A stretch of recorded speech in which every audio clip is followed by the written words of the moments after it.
Anderson takes it at the 2. Reason number 4. Ankle. I was watching him during warm-ups. There you see him running off the field right at the end of it, but he was hobbling quite visibly. This is of concern to the Cowboys because Herschel Walker could be a very big part of their offense, much as I believe Gary Anderson will be a big part of their pass offense today. If Herschel can't go, all the load's going to fall on number 33, Tony Dorsett again, and believe me, he's up to the task. Yeah, that's a shame. You lose a fellow like Walker, and all you have is Dorsett. 73 degrees. It's a little bit breezy. We have a sellout crowd and an enthusiastic gathering. And the Chargers have won the toss. They'll receive. There's Septien. We might get a flying start from Gary Anderson, who's back, number 40, along with Kevin Wyatt. And Anderson is the deepest. Septien thumps it to the up man, and that's Kevin Wyatt. He's to the 20, 25. And a rather unthrilling kickoff return, and there goes Fouts back out to the playing field. The tackle was made downfield by Manny Hendricks, by the way. Fouts was out a couple of times with concussions. He's back in today. Four-man line for Dallas: Ed Jones, John Dutton, Randy White, Jim Jeffcoat. The linebackers are Mike Hegman, Eugene Lockhart, and Jeff Rohr. And the deep backs on the corner: Everson Walls, Ron Fellows. These people are looking for interceptions. And Bill Bates and Michael Downs. First down from their own 21. Anderson. They covered him very well, and he got about 3 yards, or no yards. Tackle by number 50. Randy White made the tackle. Here's Dan Fouts with Gary Anderson and Tim Spencer in the backfield. Wes Chandler, Charlie Joyner are the wide receivers. The offensive line: Jim Lachey, Sam Clappin, Don Masick, Dennis McKnight, Gary Kowalski, and the tight end is Kellen Winslow. No gain, 2nd and 10.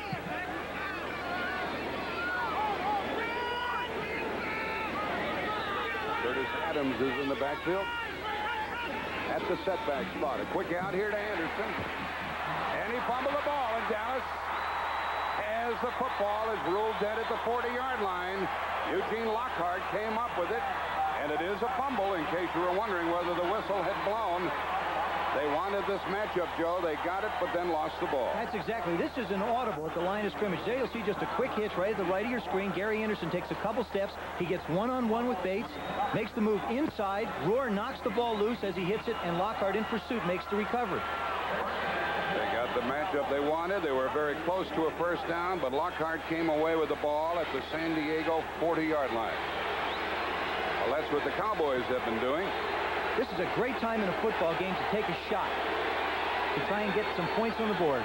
Newsome and Dorsett are in the eye for Pallure. And Dorsett couldn't get started, and he ran right into the San Diego defense, and Ian and O'Neill made the tackle. Here's the defense of the Chargers.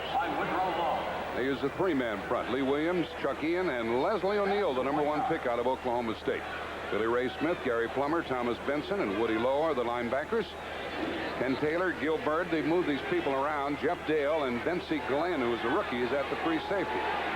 2nd and 9. Cosby on a wing to the left. Renfro to the right. Hill to the left.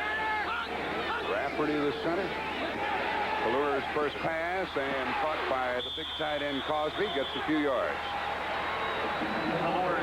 Along with Steve Pallure in the backfield, we have Tony Dorsett and Timmy Newsome, Mike Renfro, Tony Hill, the wide receivers. Up front, Mark Tuinei is now playing the left tackle. Glenn Titensor, Tom Rafferty, Crawford Kerr. He's looking for a Pro Bowl berth. Jim Cooper has reclaimed the right tackle spot, and Doug Cosby the tight end, and it is 3rd and 3. And Herschel Walker lines up in the backfield.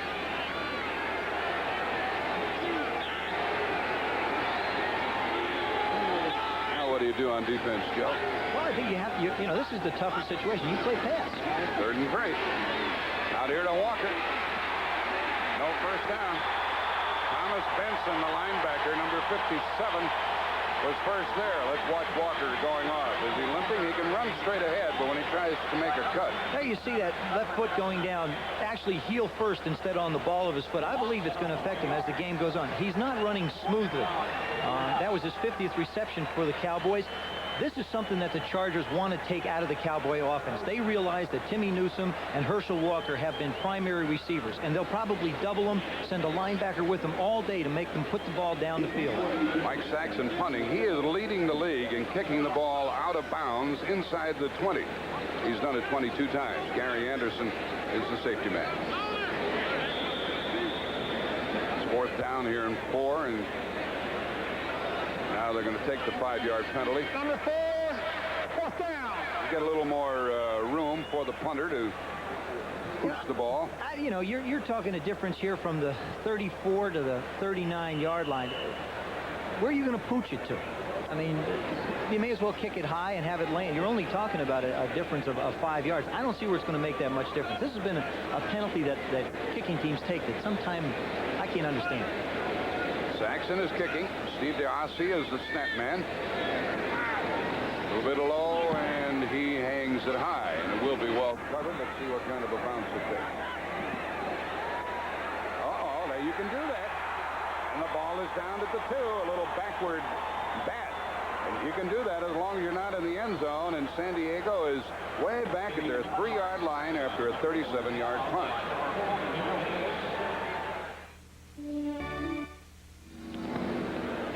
Right in the center of your screen, you see Steve DeOssie at the center. Now, what happens is the reason he can get down the field so quickly is because there isn't anybody stopping him from getting there. This happens so often. He'll get right to there and knock the ball back.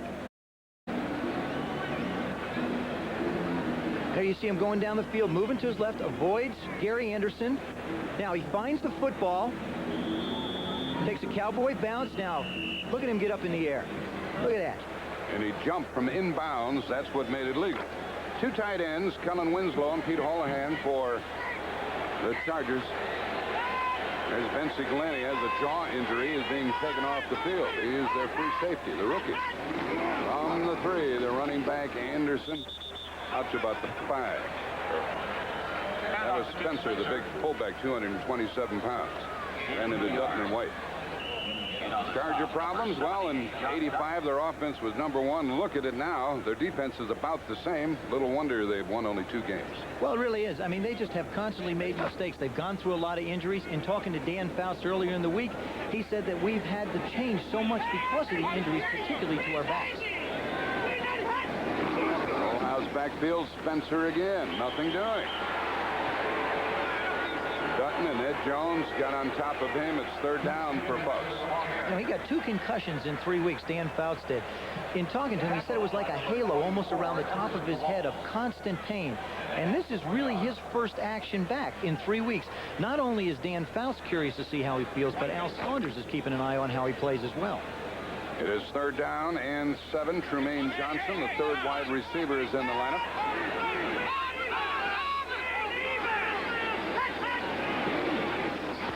Anderson running. Good pursuit by Dallas, and they stopped it short. Randy White really cracked him. He was following him around, and the linebacker Jesse Penn held 4th, and White made a big tackle. It's 4th down, and the Cowboys should get it back in good shape after the punt by Mozienko. San Diego playing it real close to the vest. I just feel like they don't want to make the crucial mistakes down deep. Their defense before forced the Cowboys to punt. Why not put your defense back out on the field? But you can't leave them out there all day. You're going to have to start taking the offensive soon in this game if you're the Chargers. Safety man is Gordon Banks. He's at midfield. Stay away from the kicker, and the left-footed punter gets it out to Banks. He'll return this one from the 46. They got about 8 yards on the return, and the Cowboys take over for the 2nd time. That was a 45-yard punt, 7-yard return, tackled by Gary Plummer. And here's some scores for you. The games that were played at 1 o'clock Eastern time. Mozienko liked that kick, didn't he? Miami leading by 10 in the 4th quarter at Buffalo. Cincinnati winning big as they try to catch Cleveland. At the 46 of San Diego. And set with Newsom and Cosby in motion. A power play and a big run by Dorsett. Big run by Tony. He got off the mark there. He did get off the mark, but he got a great block by Tom Rafferty on Ian up the middle. And the 34 is the key. Right up the top, the left of your screen, you see Tom Rafferty is the center. Chuck Ian is the nose tackle for the. You'll see him take a side. He sets him up. Cosby comes in and lands him, and Dorsett comes in for the big pickup behind him. Herschel Walker comes back in, 2nd and 1 at the 37.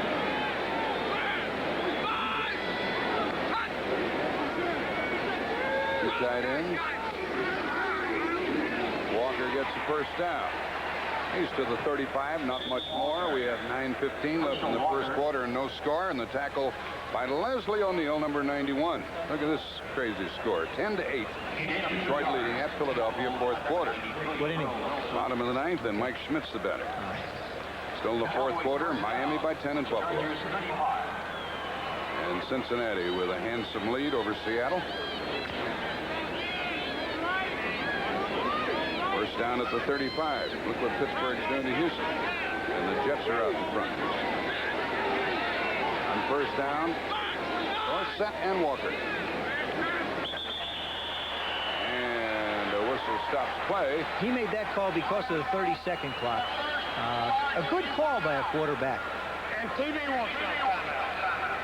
Well, you can never tell whether Landry is happy or unhappy, but the Cowboys use a timeout.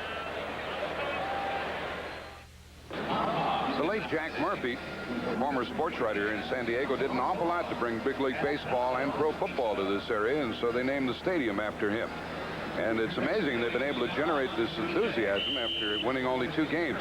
The Giants had a tussle but beat Minnesota by 2, and the Bears final just in 13-10 in Atlanta. Chicago wins their game, and New Orleans is 6-5 after winning at St. Louis. And they're a hot team. They've won 3 in a row. Mike Sherrard is a wide receiver. On first down. Fuller found his man. First down. He threw it to Sherrard, and you know what Tom Landry told us about number 86 last night? He said this kid, number 1 pick out of UCLA, is now in the kind of position to change a football game. He really is. Here you see Fuller in the middle of your screen. This is one of their favorite routes. You'll see Walker swing to his left. You'll see the tight end set up right in the middle. There goes Chandler across.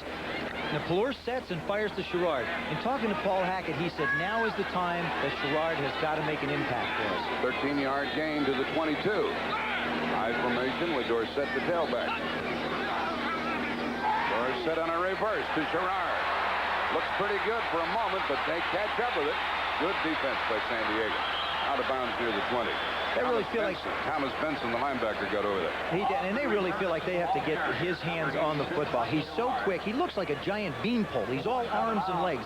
There you see him lined up at the wide receiver position, takes that step to get the cornerback off, makes his return. Now, Tony does a nice job. Now, watch. Fuller could have did a little bit more. That's a quarterback block. I mean, you can't expect too much. And the pursuit of the Chargers. I mean, you can't expect too much. I mean, quarterbacks, we're only supposed to get in the way. 6'4", 208. You can do better than that. The linebacker's a lot bigger, Jeff. Second down. Finish. That's it.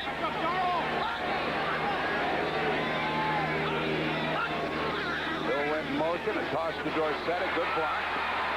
And a good tackle at the 15-yard line. By Chuck Ian, the nose guard, number 78.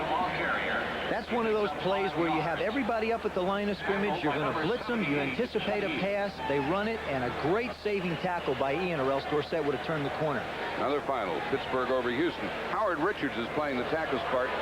Mark Tune had a finger in the eye. He'll come back in. And he is being worked on along the sidelines. So it's Howard Richards, number 7 today. Newsom and Dorsett in the backfield, 3rd and 3. Crowd making some noise. A hand incomplete. He threw into heavy coverage. Really zinged it and caused he couldn't hang on. 4th down, and Septien comes out. Well, he had to throw that into coverage. The Chargers went back into a double zone. They changed up a little bit. Instead of playing man-to-man down inside the 20, they went to a zone coverage. He went to the only receiver he could. Had one-on-one coverage with the linebacker, and incomplete. Should have been a caught ball. But then linebacker Plummer got some help from Billy Ray Smith, and here's Septien trying from the 23, so a 33-yard kick with Kallur holding the ball. Septien is 12 out of 17. Get a good look at it. Good snap. And good. 3-0 in favor of the visiting Cowboys. 7:02 left in the first quarter. So Tom Landry's happy about that. But you can't tell. One earlier this year for 98 yards and a touchdown is back at the 5. Good kick from the 1. 10. 15 outside. Anderson Walls. Pretty good man to have over there on the kick return. For those of you who aren't familiar with this gentleman who took over on the 29th of October, he's had quite a coaching background. He was at Missouri. First, he was a graduate assistant at Southern Cal. Then he went to Utah State. Here he is at California. Then he had his biggest success at Tennessee. And he was appointed by Alex Spanos, the owner of the Chargers, and now he took over for Don Coryell. Coming out and from their own 25 with Fouts. Fake to Spencer. Airs it out. Anderson underthrown. Complete. Complete. Joe, we see a lot of underthrown passes that are caught. We do, and it's just something that the receivers of the Chargers have learned to do. Here again, you see him out far to the right of your screen. You're going to see Dan make a play-action fake. That's Gary Anderson split out on Bill Bates. Now, he just airs it out, and Gary does a fine job of finding the ball. Bill lost sight of the ball. This is the mismatch that the Chargers feel like they can get against the Cowboy defense. They do not believe that Bill Bates can cover Gary Anderson one-on-one. Ball rests at the Cowboys 31. Full house backfield with the tight end Holohan in motion.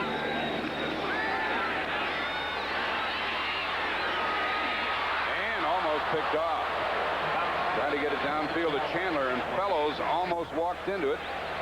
Fouts might be a little rusty. He is a little bit rusty. I don't think he's in his total rhythm. That time he tried to force the ball. The offensive line's giving him the time. They've only given up 16 sacks this year. He kept those feet going, didn't he? He keeps those little pitter-patters moving. I'll tell you that. Speaking of Fouts' feet, Randy White told us last night that he watches the quarterback's foot before the snap of the ball, and that's his takeoff signal. A lot of quarterbacks will take a false step before they start to run. Quick snap that time, and Anderson taken down for a loss. Jim Jeffcoat was unblocked. Well, not really. Jim Lachey tried to turn him inside. Gary Anderson felt that he got too much penetration upfield, and now he wanted to reverse his fielding. You just can't do that against the Cowboys. Their pursuit angles are so disciplined, you're not going to be able to cut back successfully that deep in the backfield. 5:30 left in the first quarter, 3-0 Dallas. A loss of 5. Vince Albritton comes in. Manny Hendricks, 6 defensive backs for the Cowboys. Lane Johnson, the third wide receiver. 3rd and 15.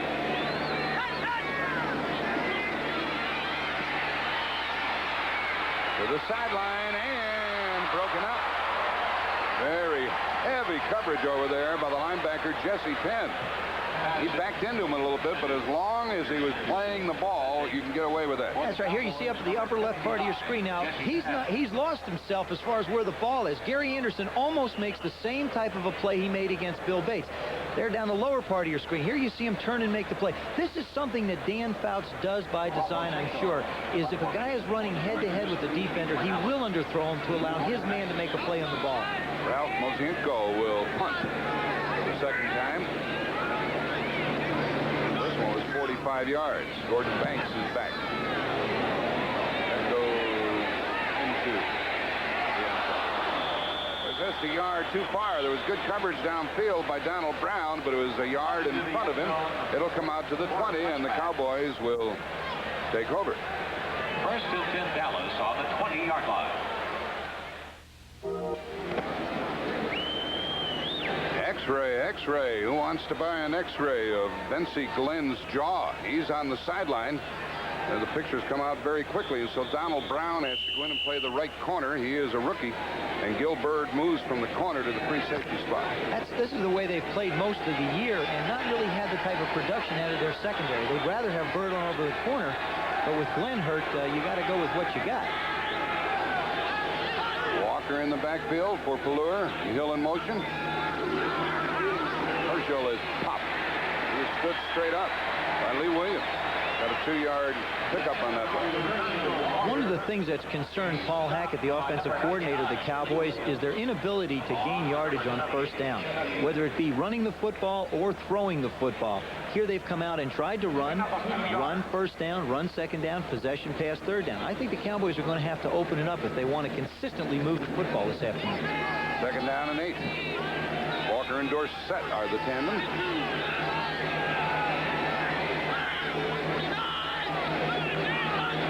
Now Timmy Newsom is back. Newsom back in there. Good fake by Pallure. steps up and runs and taken down. He gained a couple.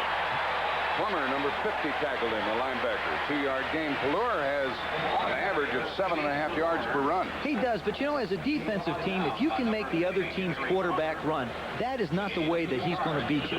Pelluer's going to have to beat the Chargers with his arm and with his head, not with his legs. He has a tendency with youth, which youth will do for you, is I can run the football, so he just takes off on an impulse. He's going to have to settle down a little bit back there. 3rd down and 6.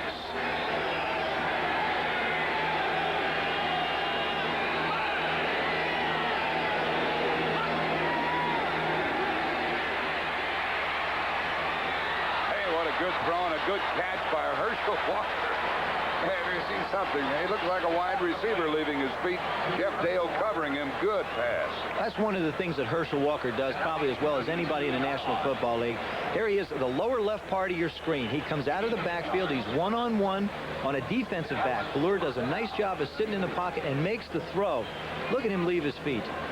Got it over Jeff Dale, the safety man. And you'll notice how he didn't quite allow that left ankle to hit the ground. As the day goes on, it may loosen up, but right now it seems to still be bothering him a little. Sherrard checks in. He and Tony Hill are the wide receivers. Dorsett, the tailback. Pretty good fake to Tony. Carrying out. And a flag and a touchdown.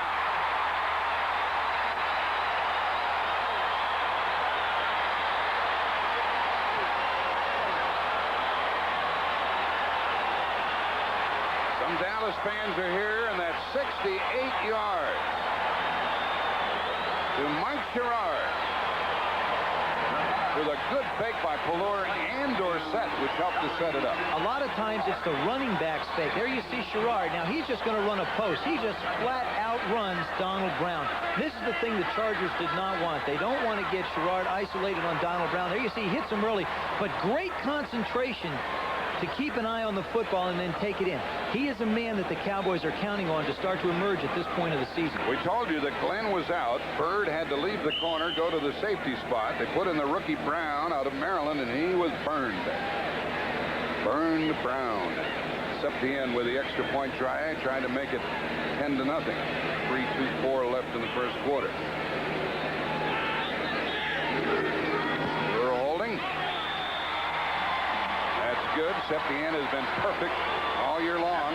32 out of 32. Let's watch that play. There's Pelluer, makes the fake. Dorsett does an excellent job of carrying it out. There you see the secondary come up to try and get Tony. Now he does the only thing you can do as a quarterback when throwing the ball down the middle is put a lot of air underneath it and give your man a chance to run under it. Here's the offensive coordinator of the Dallas Cowboys. He's happy about that. Just to the left of your screen with his head down, that's Paul Hackett. He's down. He's talking to Tom Landry, checking out and see what other kind of things he can come up with. He's changed this Cowboy team. He has. He's changed the personality of their play calling. I think the Cowboys have always been an explosive type of an offense. He has actually put a little bit more of a controlled passing game in, as well as keeping the explosive nature. The third down pass to Herschel Walker set up the touchdown pass. And this, he's lent a little balance to the, a little more balance to the Cowboy attack. Really an overbalance. Normally you won't see your backs catching that much of a percentage of the passes. But what's amazing is if you look at the top right of your screen, 10.4 yards per catch by the backs. And that third down possession catch by Herschel Walker keeps that average right up. Septien kicking to Anderson from the 10.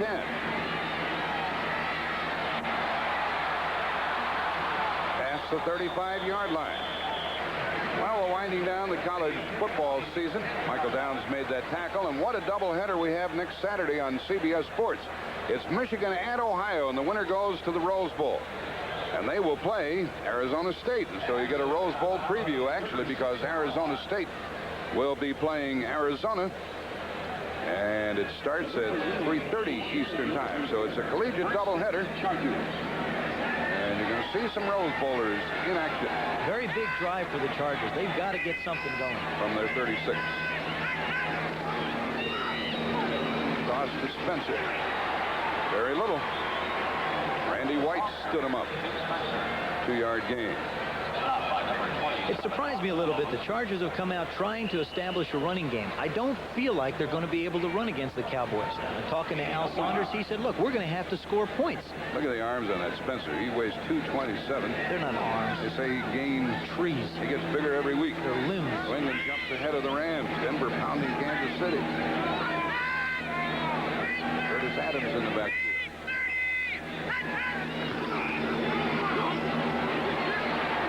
Broke a couple of tackles. He's short of the first down by about 3 yards. Curtis Adams running with it.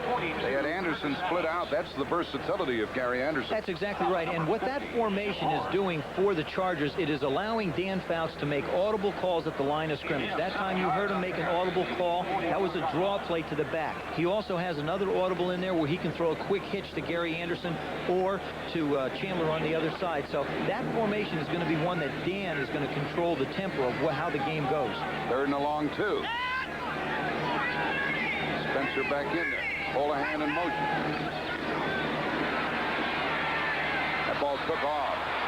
Got it over Kellen Winslow. High and away and incomplete in punting time for San Diego. So that might be some rust on that football. It really is. He's just, he's setting up fine. He's getting back fine. And he's making his reads fine. The thing he's not doing, I think, very well at this point is throwing the ball. And that could be just from not being out there. And obviously, Dan's not very happy with the way it's going either. Mosienko kicking for the 3rd time. And Gordon Banks is inside his 20. Banks will have to be smart about whether or not to handle this ball. 10-0 Dallas. 1:55 left in the first quarter. They stay away from the kicker. It's well covered. Fair catch from the 21-yard line by Gordon Banks. Steve Pellure's brother is here, Scott Pellure. He was just cut by New Orleans, and he is watching the game. There's quite a Washington connection that's tied into this game. There's a penalty flag on that punt, by the way. Team downfield, number 37. Penalty is declined. First down. Well, the Cowboys go from their 22. There's quite a Washington connection here with Pellure, his brother, an NFL quarterback. And the San Diego quarterback, Tom Flick, also played at Washington. There's Flick, who started last week. And there's an assistant coach on this San Diego team who is a childhood friend of Steve Pellure. Herschel Walker is in there. Cosby on a wing.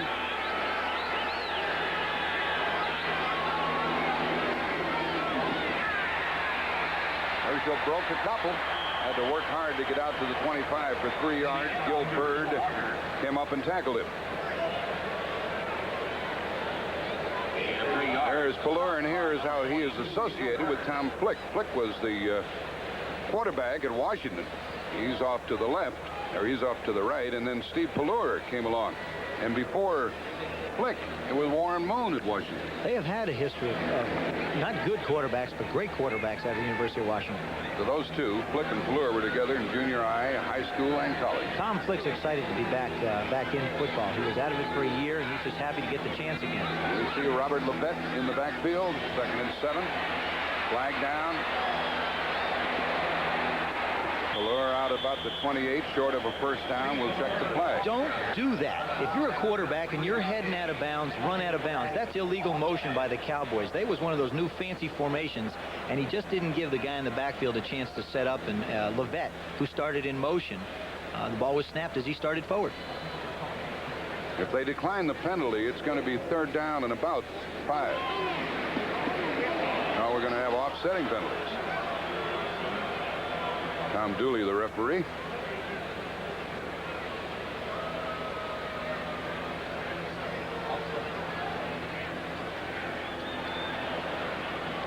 Illegal motion, number 29 offense.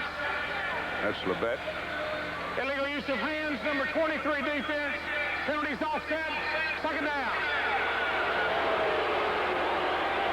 Long along the sideline, Danny White. What a big hit he took. And there's the cast on that right wrist, and he is not expected to play anymore in 1986, even if the Cowboys make it to the playoffs. But he's still a very big part of that Dallas Cowboy offense because he gives Steve Ballure added support. And Throw and Hill are in there. Dawson set up on the left side on second down. That's not unusual for the Chargers. They had 33 sacks coming into the game, and that's Leslie O'Neal. That's the first sack of the day on Ballure. Right over the center, you'll see Leslie O'Neal. As the ball is snapped, he just beats Rafferty right up the gut. Big, hard drive. There he comes. Look at that guy. They say he's too small at 255. We talked to him yesterday about that. He doesn't feel he's too small at all. He feels like he can play 60 minutes of football at any position. The Chargers want to use him like Denver uses Mecklenburg a lot. Move him around all over the place. 3rd and 17, 3 wide receivers, including Mike Sherrard. What a good throw. Out of bounds. I thought he had him from our angle, trying to get it out to Sherrard. Cowboys will have to punt, and the Chargers should get the ball in good shape. Only 2 seconds left in the first quarter. It's a big, big defensive play by the San Diego Chargers. They've given up good field position to the Cowboys this afternoon. Now all of a sudden they come out, get them back in their own end, and do a good job of stopping.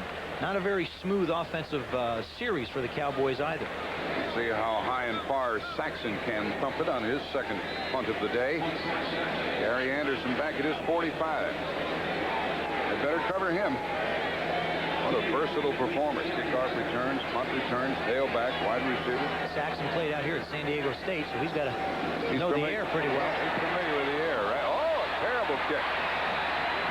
But not a bad bounce. Could have been worse. Steve DiAsi and a high snap threw it all off. This man murdered 17. Be in the country, but definitely in the world. And you people who had that cold blast in the Midwest and the upper Midwest can appreciate the conditions out here. New England ahead of the Rams. And the Raiders well ahead of Cleveland in the first quarter. That's our score here, 10-0. You know, in the last 2 football games, the Chargers have had 44 rushing attempts per game and averaged 134.5 yards. And I think that's because of Tom Flick, although now they've come out in this football game and run the ball more. There's that formation. Gary Anderson up the top of your screen. Here comes Too Tall to say hello to Fouts. He says, welcome back. How's your head? Who did what? Ed jumped offside. Big Ed Jones, 6'9". I used to hate to play against him. Is he having a good year? He's not having the kind of year I think the Cowboys would like him to have. He's played better in the last few football games, but he's such a big guy and such an easygoing, natured guy that sometimes he gets out on the football field and it takes him a little while to get going. They'd love to see him come out of the chute excited right in the beginning, but he hasn't quite played that way. There he was, going to get a jump on everybody. He did. 1st and 5. Spencer and Adams, and there's Adams, blocked by Spencer. And good pursuit by the Cowboys and Eugene Lockhart, number 56. Now Jeff Coates gets into it with some of the people. We just started the second quarter. Joe Theismann, Jack Buck with you from San Diego. First down, Dallas had 4 in the first period, and San Diego only 1. They have only 3 running backs on their roster: Anderson, Spencer, and Adams. Second down and 4. There's that formation again. Gary Anderson split up top. Off to the left, Cameron to the right. Joyner in the slot. Joyner.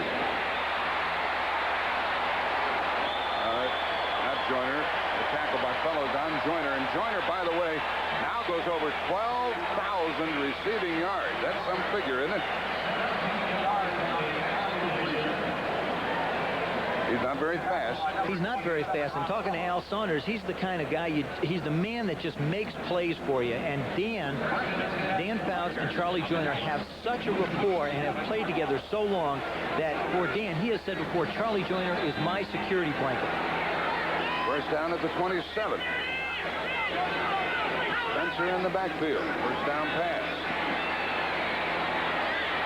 Diving attempt and incomplete to Chandler.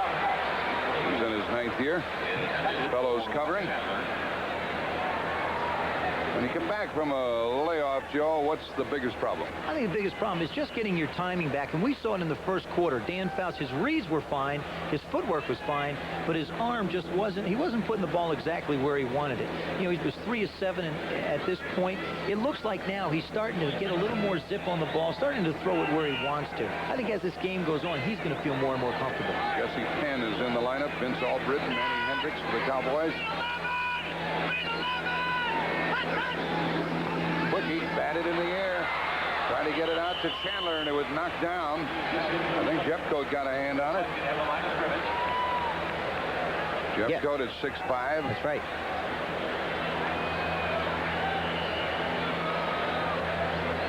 Cowboys realizing that Gary Anderson, they realize now what the Chargers are trying to do. They want to isolate Bill Bates. So what they did is they made a change and put Manny Hendricks on.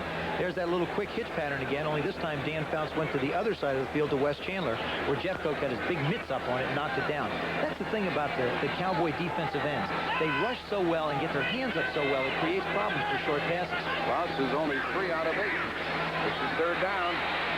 Ooh. Overthrew his man. It was Anderson coming into the middle of the field. Covered by Hendricks again. And it's 4th down. And Bernerska comes in to see if he can get some points for the Chargers. Bernerska is 10 out of 14. You know, it's also a defensive, it is also when a change of philosophy. When you run the ball so much the last 2 games, now all of a sudden you start to go back to throwing it. Not only does the quarterback have to make an adjustment, but the rest of the football team has to make a mental adjustment. The center is Dennis McKnight. The holder is Mozienko. And the kick is no good. So it remains 10-0 on the miss by Bernerska. He usually pops those through, but he didn't this time. On that last field goal attempt by the Chargers, there you see Everson Walls, who's not really putting a lot of pressure. Here is Kellen Winslow, who's responsible for blocking him. They realize that coming from this side, Michael Downs has been the big kick blocker. He comes across and knocks him. He really nailed him, too.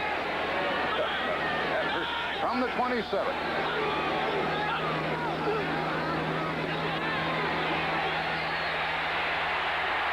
Goes for the 2nd time. Chuck Ian got to him, number 78. He was thinking about running, wasn't he? Well, they covered him. Yes, he was thinking about running. Actually, what he's trying to do is he's trying to create a situation where he can run to throw the football. Plur doesn't necessarily want to run just for the sake of running. There's the fake to Dorsett.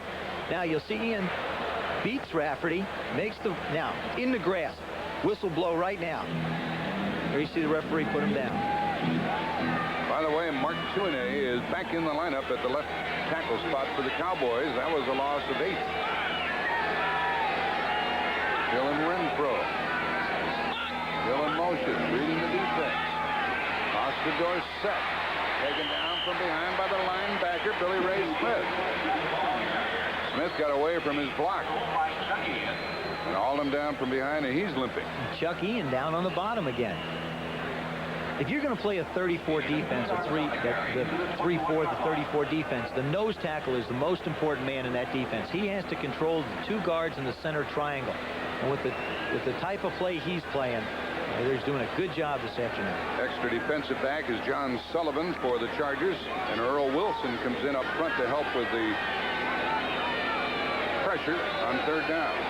Wilson's number 93. 3rd and long. And Plur was expecting the snap, and Rafferty held the ball, and the offensive lineman moved.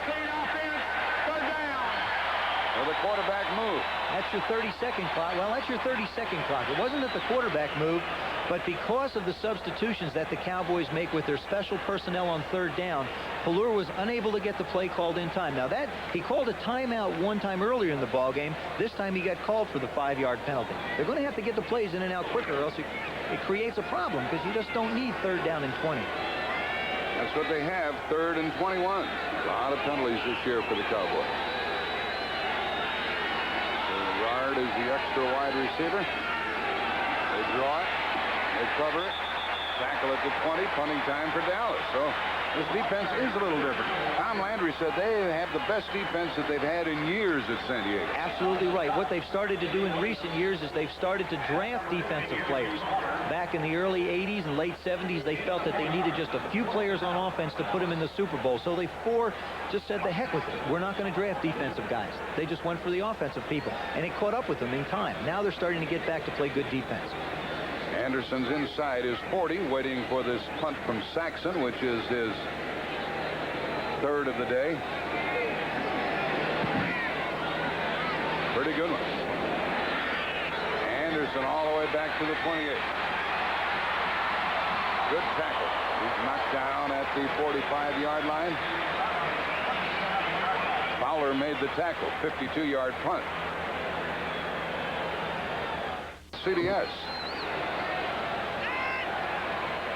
The Dallas defensive lineup remains intact. Here's a give to Anderson. And no gain. Sam Clappin got out there with the block, but Ed Jones made the tackle. I really believe that the Chargers are just doing it for the sake of doing it. And that I mean by running the football on 1st and 10. They have gotten no yardage all afternoon trying to run the football in that area, and they wind up 2nd down and 10 almost every time. They're going to have to start to mix it up on 1st and 10 to take a little pressure off of Dan. Anderson has carried 4 times, minus 3 yards, so they're stopping him in cold fashion. 2nd and 10. Anderson is split left. And Fouts is buried. That's the first time they have sacked him. Dan doesn't have much mobility, never did have, and it's going to be 3rd and long. Well, they like to rush him up the middle. There you see, he calls an audible here. He wants to throw that quick hitch again to the outside. He sets up. Actually, he's trying to go to Walker down the field, and there you see the pressure coming around from outside. They like to try. They know Dan's going to be in the pocket, so they have an area to focus to. Jones and Hegman got to him. Most quarterback sacks, the Giants are the best, and Dallas has caught them. We don't know what the Giants did today. You can see these winners are all winning teams up there with the sacks, with the exception of San Diego. Tremaine Johnson is the 3rd wide receiver for the home team. 3rd and 18. Anderson is way short of a 1st down, and time for the Chargers to punt. They misfired on a field goal the last time they had the ball. They have to punt now, and the Cowboy defense is good.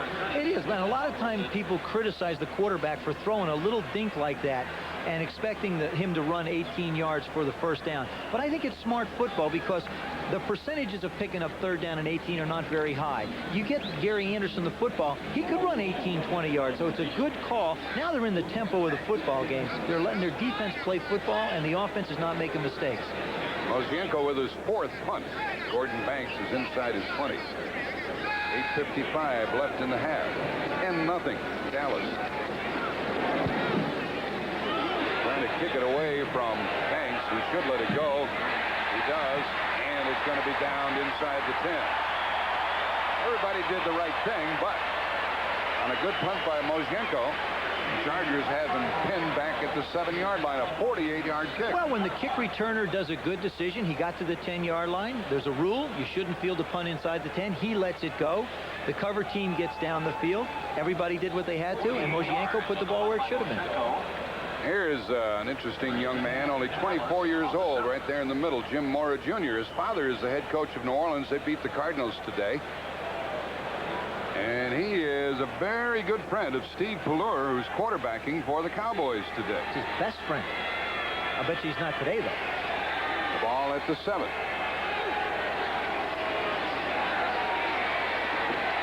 Dorsett is shy of the 10-yard line.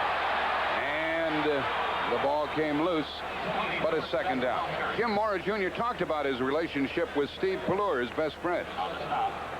Well, I've known Steve since about 9th grade, and we've been best friends since then. We played high school ball together at Interlake, and then we played at University of Washington together, so I've known Steve for quite a while. I've been asked some questions about him just because I know him personally and maybe some ways that we can get to him, maybe fluster him, but Steve's not the type of person that you can fluster real easily. He's a real solid person, and I'm looking forward to playing against him. Ball is at the 9. Throw in motion. That's That's what Walker cannot do with that bad ankle. He can't turn upfield. He cannot make the turn off his left ankle. It is visibly bothering him, and I think it's going to hinder a little bit what the Cowboys want to try and do. There you see him limping back to the hut. As the game goes on, it may or may not loosen up, and I'm sure he wishes he was a little bit healthier. He might have been able to make the turn. Now they bring in D. Hardison and Earl Wilson to help with the San Diego rush. John Sullivan is their extra defensive back. Tom Landry's club facing 3rd and 6.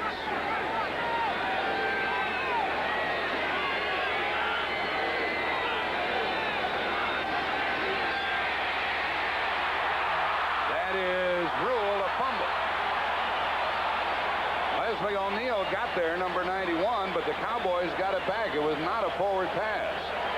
That Cooper on the bottom. O'Neal made the hit.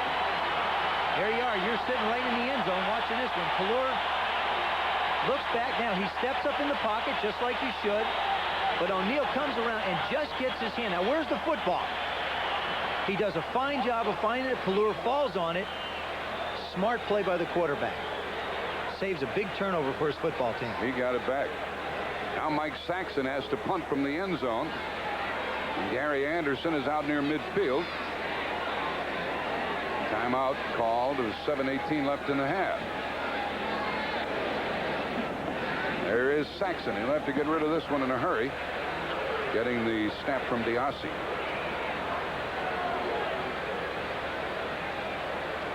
Line of scrimmage is the 3.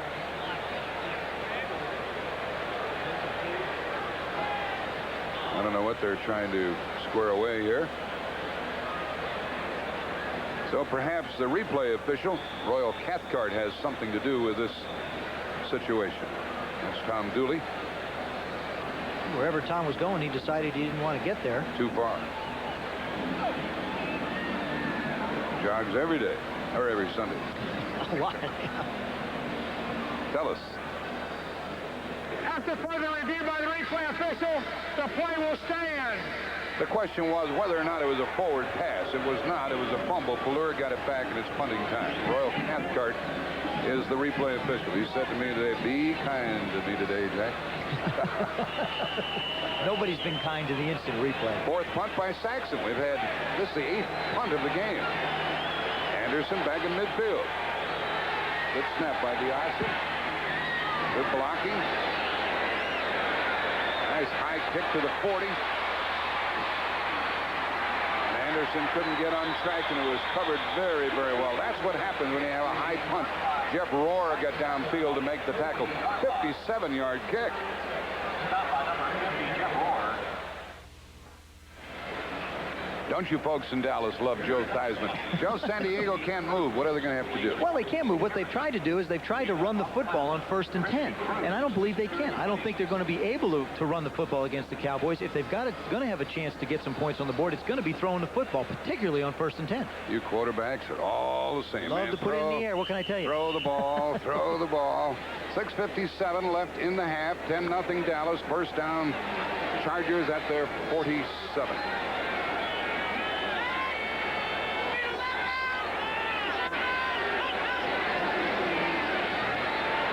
Called it first down pass, and it worked to Pete Holohan, the tight end, number 88. Now they got the Cowboys playing defense. It's 2nd down and 5. They got 5 yards. It's going to, now you can charge your offense a little bit and put the other team actually on defense. They have to defend both against the pass and the run now.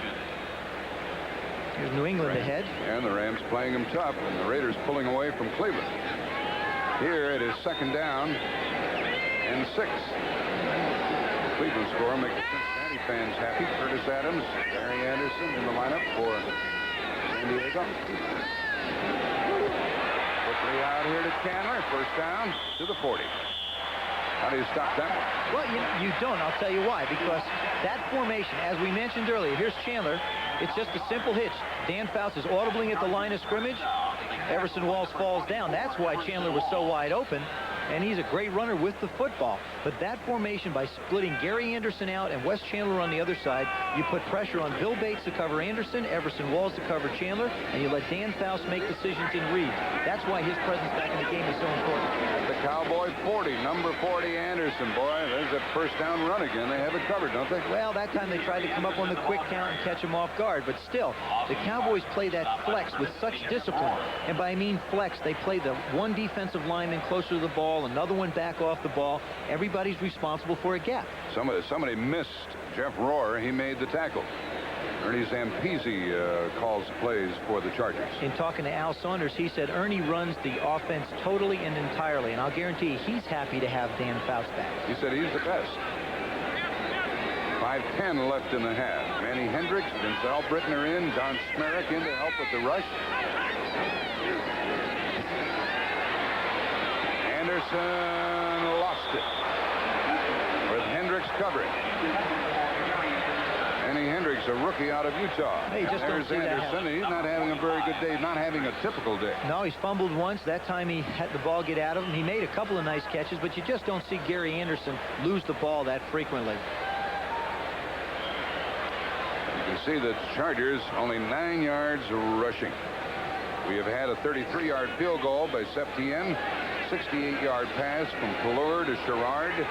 San Diego missed a 44-yarder by Bernerska. It's 10-0. It's 3rd and 11. Blitz is on. Picked it up pretty well. Flag is down. Jump ball and incomplete to Chandler. And the double coverage, Downs and Fellows. Why does Dan Faust throw into double coverage? Very simple. I think he realizes the Cowboys were offside. He's got a free play. Now here you see this is the way the Chargers have made a living. Here, Chandler almost gets his hands on the ball. That's the way they lost. The Cowboys lost to the Raiders last week. That's right. Just a big jump ball. There, West goes up for it. He's probably the best in the National Football League at going up and taking the ball away. Third down. The call was against Randy White offside. And it stays 3rd down, 3rd and 6 now. That's the difference between a veteran quarterback and a quarterback that hasn't played a lot of games. You realize you get a free down, go for the touchdown. Throw into heavy coverage. Yeah, so what? If it's intercepted, it's null and void. If it's a touchdown, you refuse the penalty. Good point. 3rd down, 6. Blitz is on again. They pick it up again. Pass underthrown, 1st down. And it was Chandler coming back to get it. They came back to the same pass play that we saw Gary Anderson drop earlier, except this time he went to Chandler instead of Anderson. He spun Walls around. He did. 19-yard line. 4:46 left in the half. On the pass completion. That penalty really hurt him. It allowed a 17-yard gain on that throw. Well, they've been, they've got like 75 coming into this game. This is how they've lost 4 of their football games, turnovers and penalties, and they will be the things that jump up and bite you as the season goes on. At the Dallas 19. Jermaine Johnson is a wide receiver. 1st down run, Spencer. Kick down near the 16-yard line. Spencer. 3-yard gain. Stop by number 54, Randy White. There have been 4 penalties against the Cowboys today with no turnovers. This last one a crucial one because if had not, it would have been an incompleted pass. The Chargers would have been forced to punt or else try a very long field goal, and the Cowboys would have been back with the football. Now they're still on defense. Joyner is out. Chandler and Johnson are the wide receivers.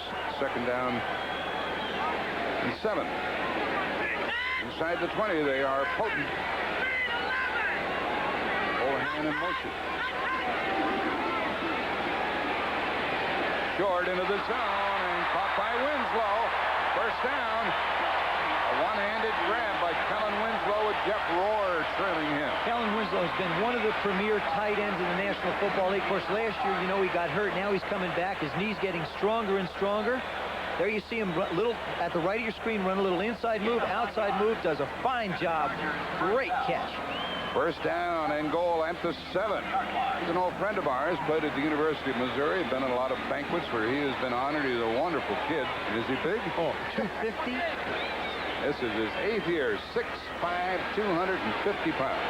And he's their movement man. Can he block? Blocking right there. And Spencer goes over.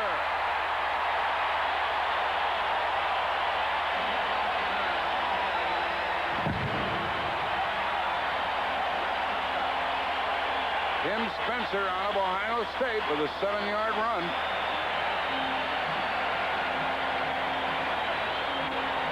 Kowalski, Winslow, McKnight, Masick, they blew it open. They really did. Here you see he just makes the handoff, and then Spencer just follows those big horses right through. And perhaps that's because San Diego threw on first down on this drive a few times. Well, also they come out with a quick count. It keeps the Cowboys off guard. It's been something that a lot of people have done. When we played as a Redskin, we used to play the Cowboys.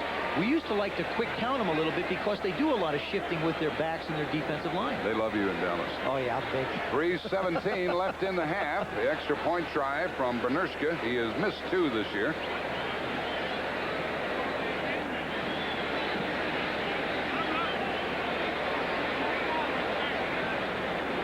And we have a discussion amongst the officials.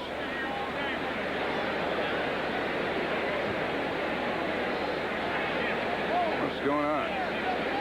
What could it possibly be? See, he doesn't know either. The official just says, I don't know. I have no idea. They're just killing a little time. And a close-up look at Al Saunders, 39 years old, the youngest coach in the NFL. So we're talking to Leslie O'Neal and Billy Ray. Smith. He needs those two. He needs those two, doesn't he? Those two, if they play. Point review by the replay official. The play will stand. Try the point. You know, I got to make a point right now. They're getting carried away with this. Yeah, well, I think it serves a purpose, but every time there's a play going someplace, I mean, these two things have been rather obvious. I don't see any controversial things. Yeah, Let the guys play football and stop stopping the game. The question was, did his knee touch before he went across the goal line? It was almost blocked. Obviously, by further review, it just. I think the referee was a little angry. We have 3:17 remaining in the half, and it's 10-7 Dallas. There you see, watch the guard, which is right here in the center, clear the way for Tim Spencer as he comes through. Right through there. Chapman and Masick. Look at that. That's a lot of humanity going up through there. Now you see him lunge for the line, for the goal line for the touchdown. They weren't sure. As you see, he gets tackled. They're not sure whether his knee hits the ground before the ball gets in the end zone or breaks the plane. It broke the plane. And the ball broke the plane. I think the referee was a little irritated when he said the play stands, as if to say, shucks. You know? That's right. 3:17 left in the half. You know, with the Giants winning today, and they did, coming from behind at Minnesota, these Cowboys can ill afford to blink and lose a game out here. They can. I mean, the Cowboys, you know, they're a football team that's struggling right now. They've got a new leader in Steve Pallure, and they're really looking for something to hang their hat on. Offensively, they've made a lot of mistakes. Defensively, they're playing fairly well. Ozienko kicks it off, and the line drive is taken by Darryl Clack. Got a pretty good burst of speed out across the 25-yard line. And the Cowboys are going to have to try to move the ball. Doubleheader next Saturday. Michigan and Ohio State. Rose Bowl encounter at Ohio Stadium next Saturday. The winner goes to the Rose Bowl. And who do they play? Arizona State. And you'll watch them play against Arizona. Arizona was idle yesterday. Arizona State won big against Wichita State. That's going to be Arizona State's first appearance in the Rose Bowl. Doubleheader next Saturday on CBS Sports. The ball at the Dallas 27. Dylan Sherrard are the wide receivers. Below to Dorsett, bouncing outside, lowering the shoulder, getting some yards across the 35. I have to chuckle at myself when you find a fellow like Dorsett who's somewhat in the background this year. How good he is. How good is he? He's been one of the premier running backs in the National Football League. The Dallas Cowboys want Tony Dorsett for at least 3 more years, hopefully more, and I know he wants to be there. There is another back in football I don't think that could make the cut that Tony Dorsett just made. He came to a complete stop, jumped to his left, and picked up 8 yards, just totally outrunning the defense. He is really a special kind of a football player. 3 minutes left in the half, second down and a yard. Crosby leading the play, and a first down rush by Dorsett. 2-yard gain. There's Spouts waiting to get back into the lineup. He has been in the league for a long time. This is his 14th year. That's not so long. Started growing that beard when he was a rookie. Started throwing that beard back when. You like him? I think Dan Fouts is a classic. You can take away, the yardage that he's thrown for and all the records that he holds, the thing that impresses me so much of Dan Fouts is his ability to lead a football team on a football field.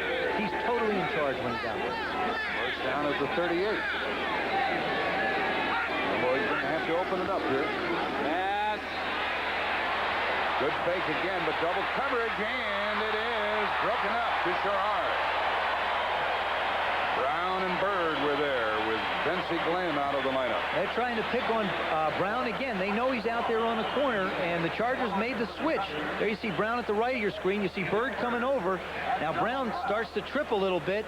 That could have been real close to interference. The ball actually gets into Sherrard, and Bird knocks it away. You're right. I wonder if the official had a good look at that one. Sullivan checks into the defensive backfield of San Diego. Earl Wilson is in up front. 2nd and 10. 2:13 left in the half. 10-7 Cowboys. Sherrard in motion. And that's a fumble. And a good pickup. Leslie O'Neal caused another one, and it looked like Tuanay who came with the ball. This O'Neal could be the rookie of the year. Looks like a motorcycle rider, and he gets up. You'll see him on the right of your screen. Pallure goes back. Now, there he comes right out of your screen. Just as Pallure starts to throw, he beats the block, gets the ball, and bang. Tuanay after the ball. 4th sack. This young fellow was the 8th player taken in the most recent draft. Number 1 by San Diego. And he majored in personnel management at Oklahoma State. He is managing Pallure today. He's managing some personnel in the Cowboy backfield, I'll tell you that. He started today with 6.5 sacks, has a couple now, 8.5. And Dallas is -7 yards of offense this quarter. And it is 3rd down and 30. What are you going to call? Call the coach, ask him what he wants. 4-man rush. Screen pass. Typical Dallas call. Short of a first down, obviously. Plummer made the tackle. And Tony Dorsett. Got a flag down back there. I think they're going to call roughing. Really? That'll be a first down if that's true. I mean, against the quarterback? Yep. Roughing the quarterback, that's a first down. Personal foul. Roughing the passer. 93 defense. That's Earl Wilson. That's a first down. Wilson is hot. There you see Leslie O'Neal come around the corner. There's Wilson. They went to the head a little. Now, you know, I just really feel like they're showing it here on the screen and the fans. I really feel like that the officials have got to become involved in the tempo of football. They cannot just go black and white by making calls of what you see. This same referee called that one against the Cardinals in Montana last week. That was terrible. I mean, the man's off balance. He's trying to catch himself. There's no malicious intent. I absolutely do not agree with a call like that. And I just think the officials have got to get into the flow of the game. There was no harm intended there. It was a part of football. I'm sorry. Say what you mean. I'd love to protect the quarterback, but gosh, you can't put him in glass cages back there. The ball's at the 39. Crowd is hooting and hollering, and they sack him again. Lee Williams. Sometimes you get those guys mad, and it gets worse. That other play was 3rd and 30. Then the screen pass, short yards, and Dallas would have had to punt, but then the penalty. 1:46 left in the half. Cowboys have called timeout. They want to regroup a little bit. I don't blame them. That's a 10-yard loss. Remember the fellows who used to pressure the passer out here? Fred Dean and Big Hands Johnson. Louis Kelcher. Now you got O'Neal and Hearn and Lee Williams. Earl Wilson. Boy, they put those 4 guys in and put their ears back. You know, second down and 20 is not one of those nice calls, too, for a coach. They'll either come out with a draw or probably a screen again. I don't think Tom wants Pallure standing with that football back there too long. The NFL today, they have covered, will cover the resignation on the part of Don Coryell. He said he wants to coach some more. He's turned down a couple of college offers that were tentative. I think at this point in time, I think he wants to get back into professional football, and there are probably some places in the National Football League where You want you folks to see something good today, you might see Conrad Dobler fight Brent Musburger at halftime. he probably hit him already before the open. Second down and 20. That's at half, and a lot of final scores to pass along to you, and a good many details as well. This crowd is hostile now. Listen to it.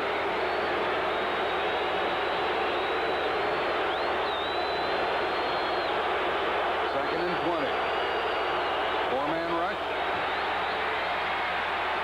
Beautiful throw. And a first down catch by Tony Hill on second and 20. What a throw. Great execution by the Dallas Cowboys. Talking to Paul Hackett, he said Tony Hill is the man that we go to in our spread formation. Now, when they refer to spread, that's this formation you see right here. Right over Ken Taylor. Well, here he steps up in the pocket. They block everybody, backs and linemen. Makes an excellent throw right over Ken Taylor's hands. 26 yards. 26 yards. Rafferty of the center did a good job. Right in the middle of your screen, you'll see him come out. Now, he helps on Leslie O'Neal, giving Fleur that little bit of extra time. Ball at the San Diego 47 and a first down with 1:39 left in the half. Plenty of time. The bomb to Sherrard. Is he out of bounds? Yes. Out of bounds. Donald Brown, the rookie, they're picking on him, number 32. Pretty heavy coverage by Brown. Well, you see Brown here. He's having trouble finding the football. Sherrard is looking back for the ball as he runs. And Brown is looking for the ball. But by looking back for the ball, that is determined as incidental contact, and the defensive guy has just as much right to it. That's the reason there was an interference call there. If he had not looked back, they would have thrown the flag on him. Absolutely, but I'll tell you something. It does not take this man off the hot seat. I believe that the Cowboys are going to try and continually isolate Sherrard on him, and they're going to have to sit down at halftime and say, look, we got to figure out a way to get him a little help. That's because Vince Glenn was injured earlier, and they're playing Donald Brown in the corner. They have John Sullivan in the defensive backfield now. Screen, and he threw it away. Boy, this is a rough game now, folks.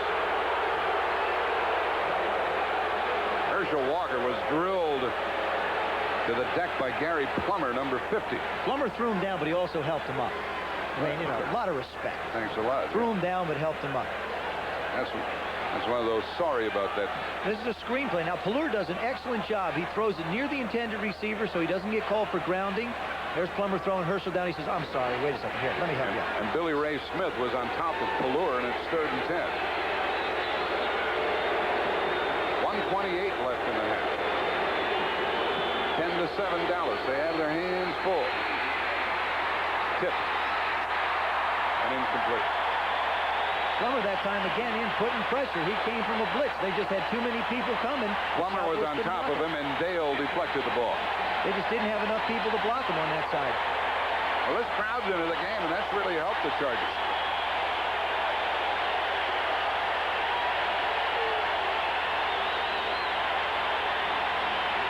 This will be the 5th punt by Saxon. So you can see the Charger defense has held forth here despite the early 10 points. Touchdown pass to Sherrard. Field goal by Septien. Anderson waits for the kick inside his 15. High in the air, well covered, fair catch. Fumble. And Dallas has the ball. With 1:13 left. The play's dead, back at the 25. Vince Albritton got it. Number 26 on the fumble by Anderson, who's having a terrible day. That one just gets away from him. Here you see he never really sets himself. He signals for the fair catch. Now the ball takes a funny direction right there and goes right through his hands. He's trying to be careful. Somebody else trying to make the play. Seaver's trying to make the play. Can't get it. Albritton did. So all of this, you have to look back at that roughing the passer penalty a while back. Again, we talked about the Chargers got a touchdown because of a continued drive by a penalty by the Cowboys. Now here the Cowboys have an opportunity because of a miscue and a continuing penalty. At the 24. 1:13 left. Cowboys have one timeout remaining. That's all. End zone and overthrown. Tony Hill made a couple of moves, and that kept him from getting deep into the end zone. Again, you see who they're working on, Donald Brown. I mean, it's only a minute and 7 seconds to go in the half. There he is up in bump and run coverage right on Tony Hill's nose. He gives ground. Is that a smart thing to do? It is, because he's got inside help, but this is not a smart thing to do. He gave up the outside. Birds on the inside to protect him. Now, that would have been interference had the ball been catchable. But the ball had passed so far over, and the official's determination, he couldn't get it. 2nd and 10. Renfro, Sherrard, and Hill are the wide receivers. Double wing formation for the Cowboys. Not much pressure this time, and over the middle and inside the 15 by Sherrard. First down. Sullivan covering number 33. And the clock stops with 57 seconds left in the half. Cowboys use a timeout. And they have no more. They have no more. It's Tom Landry trying to figure things out. 11 yards. The ball is at the 13. There's a pressure catch by Sherrard. There you see how important Danny White is to this offense. Tom's talking to Paul Hackett upstairs in the booth. You got Pelluer on the left of your screen, Reggie Collier with his back to us, and Paul McDonald to the right. And all the quarterbacks standing around, they want to know what's going on. I think also, the 2nd and 3rd string guys, they know that the camera focuses in that area too, so they like to get over there. And there's the head coach, Al Saunders. You saw Paul McDonald earlier. He'd been with Cleveland and Seattle. And now he has just signed with the Dallas Cowboys, and wearing number 14. A lot of the reason why he signed also is Paul Hackett had Paul McDonald in Cleveland. He wanted somebody who was fairly familiar with the system, so there wouldn't have to be a lot of a learning process. So a very integral part of why Paul McDonald's joined the ball. He's a left-hander. Left-handed quarterbacks bother you? Never bothered me. Left-handed punters did, though. Left-footed punters did. I mean, if you were coaching, is it strange to have a southpaw? I don't think so. I think they have, they become adaptable. Most coaches are right-handed, so it's really up to the quarterback to make the adjustment more so than the system or anybody else. So, and he's played on both sides of it, so it shouldn't bother him. All of this goes back to that penalty earlier, plus the long pass downfield to Hill. First down at the 13-yard line.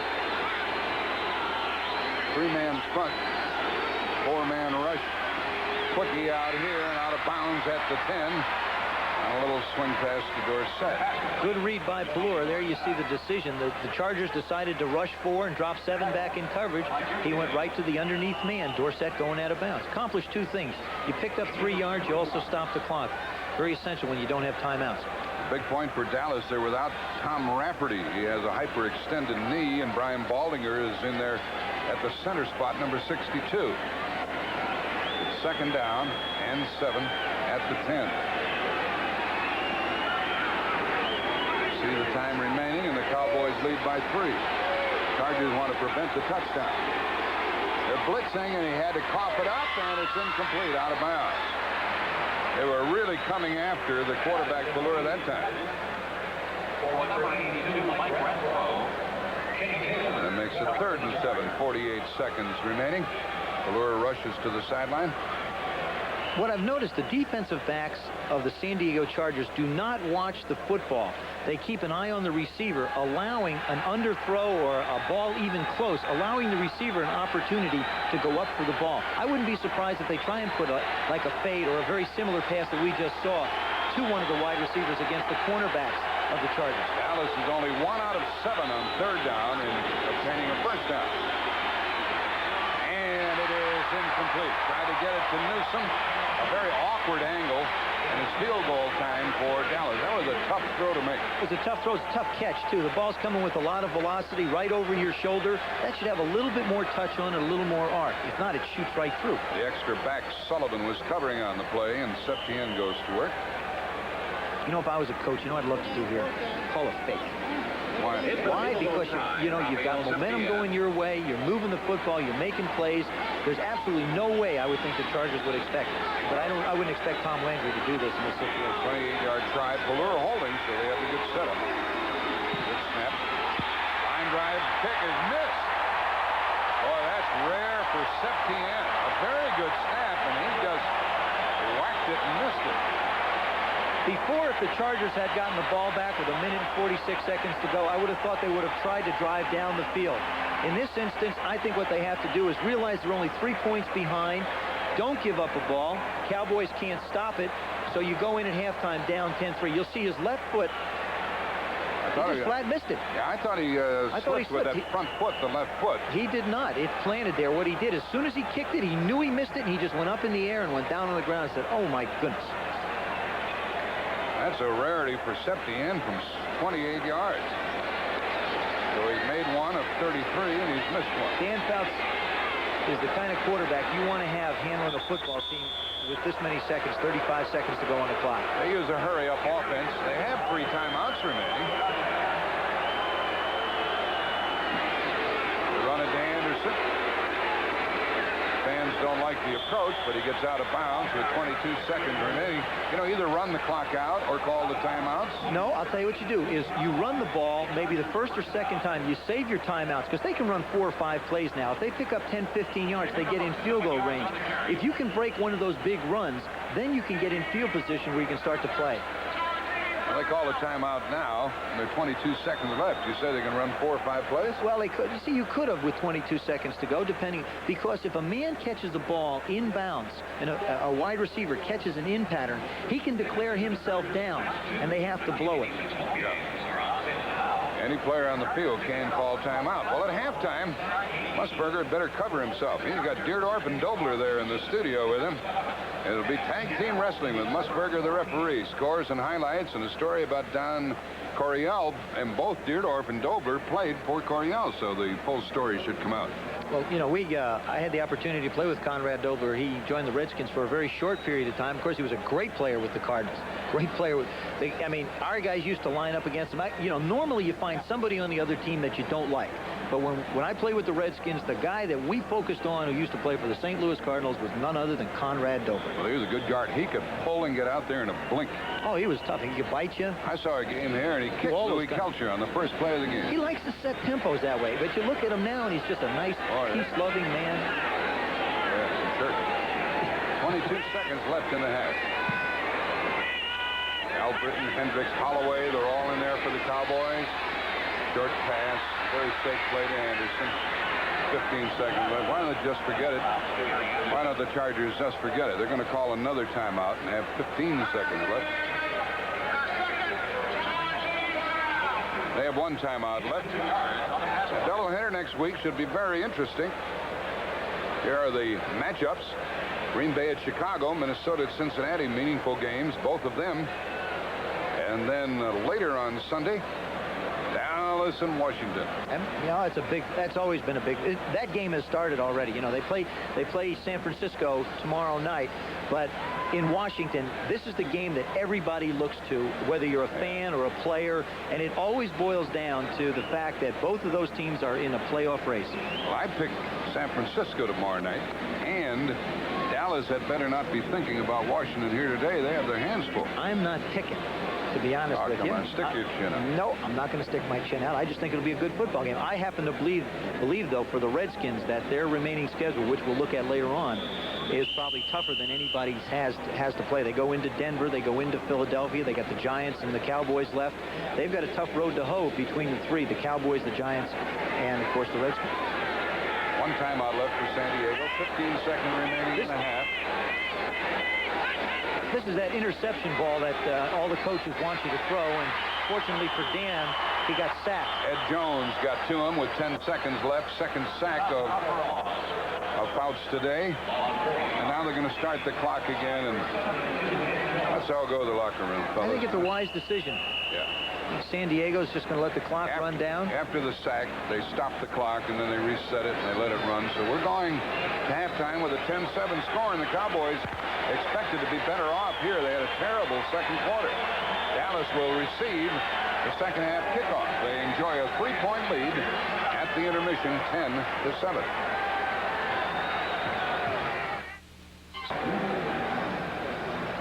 (10-7) in favor of Dallas at the half, and Ralph Mozienko will kick it off, and the deep men are Robert Levette and Darrell Clark for the Cowboys, who scored 10 in the first quarter, blanked in the second period. Darrell Clark is back there with Levette. Left-footed kicker. Line drive. Clack on the 2. 10. 20. 30. 5. 40. 48-yard line. What a great return by Darryl Clack. That adds to his average, which had been only 17 yards previously. 46 yards on that one in the first half. Look what happened. Well, there you see the Cowboys have not run the football very well, nor have the Chargers. Chargers have tried to run a lot on 1st and 10, only 30 yards. Yards passing fairly even.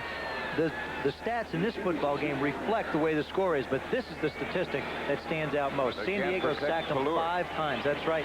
San Diego's turned the ball over. Gary Anderson fumbles twice. But the Cowboys have not turned it over, and they start from their own 48 with Fuller.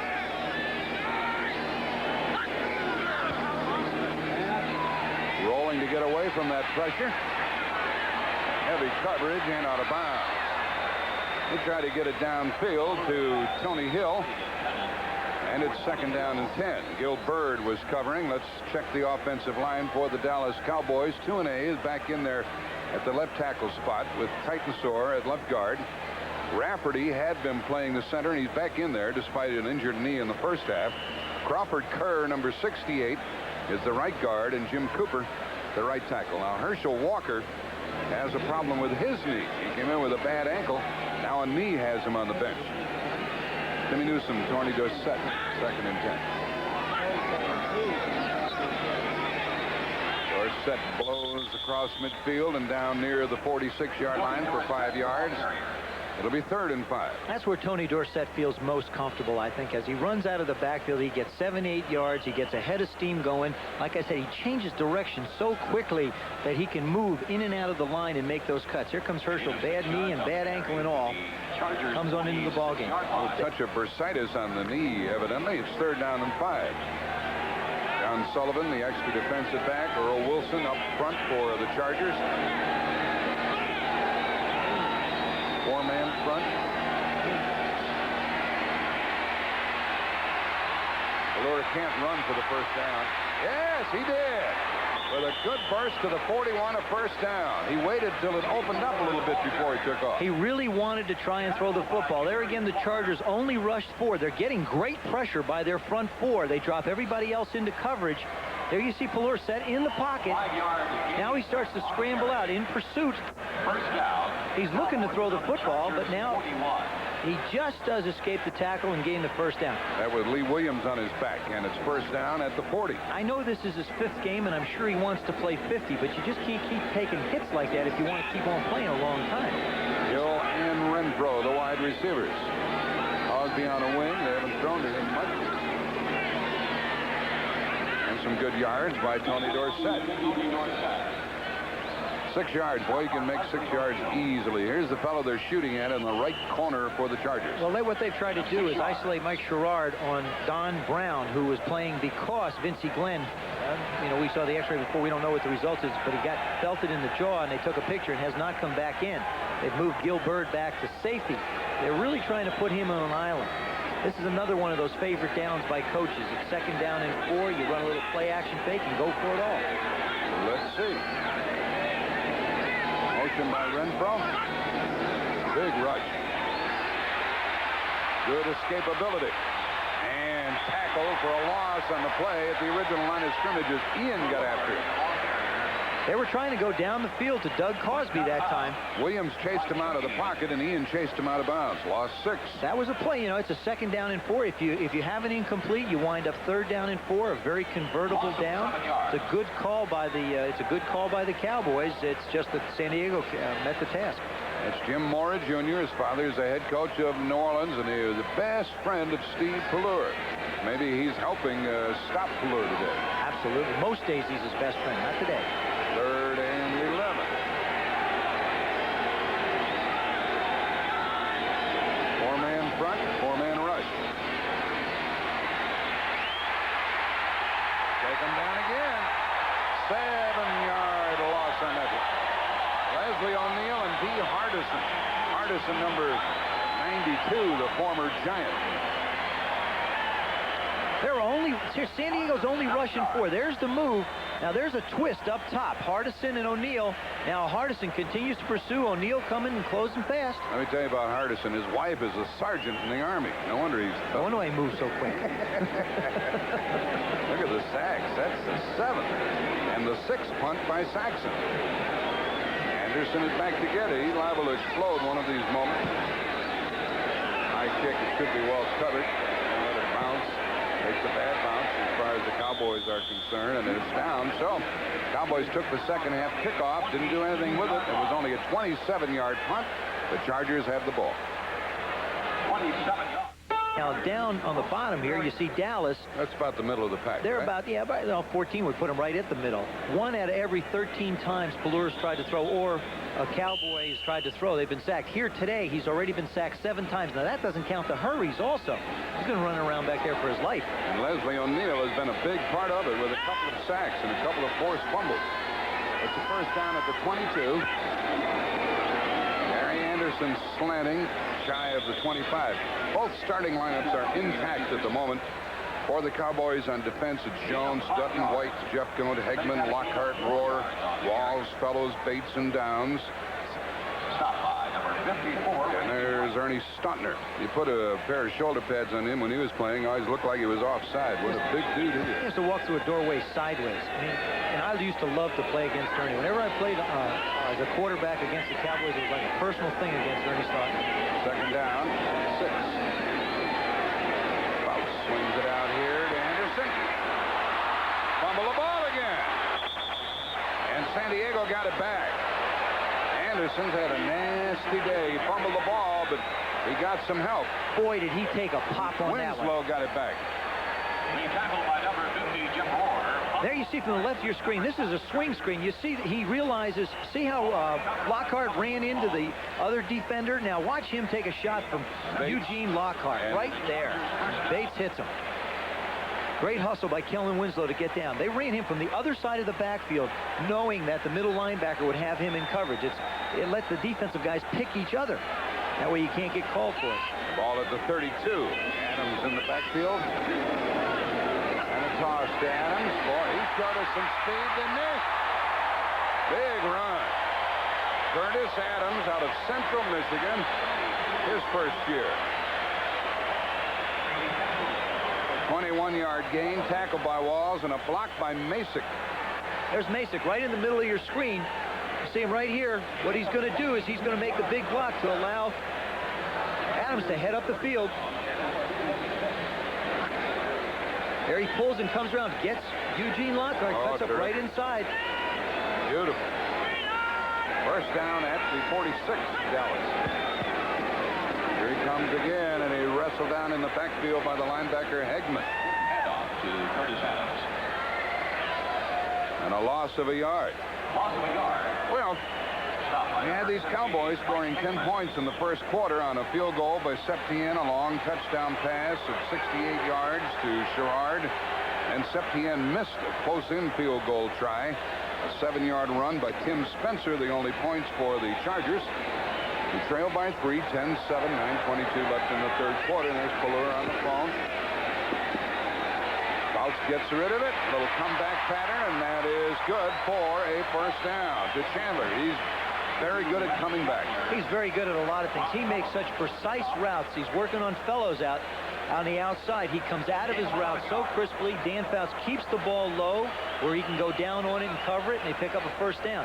San Diego's come out and mixed up their plays in the beginning of this half, different than they did in the beginning of the ball game. They're running and passing on 1st and 10, which has kept the Cowboys off balance. 11 yards to the Dallas 36. Forget the Giants won today, so the Cowboys really can't afford to lose. Adams running left and taken down hard by Randy White. We talked to White. Are you playing better than you ever have? He said, I don't know. I just play, man. He doesn't assess him. So I can tell you one thing. He's playing mighty good football. There he is. You see him start to come right in the middle of your screen now. Adams starts to cut back, and Randy's right there to meet him. The thing about the Cowboy defense is everybody is so disciplined. When they move down the line, they all fill holes and go right for the ball. Ball still at the 37, second and 11. Anderson goes out wide to the left. Fouts looking for the middle. And Alan Winslow caught it. How in the world do you stop that play? Big as he is. First down. 25 yards. We saw the catch before by Charlie Joyner. Now you see the catch by Kellen Winslow. Right here on the right of your screen, you'll see him go down the middle. Dan does a fine job of looking the defense off. Kellen runs a little out and up.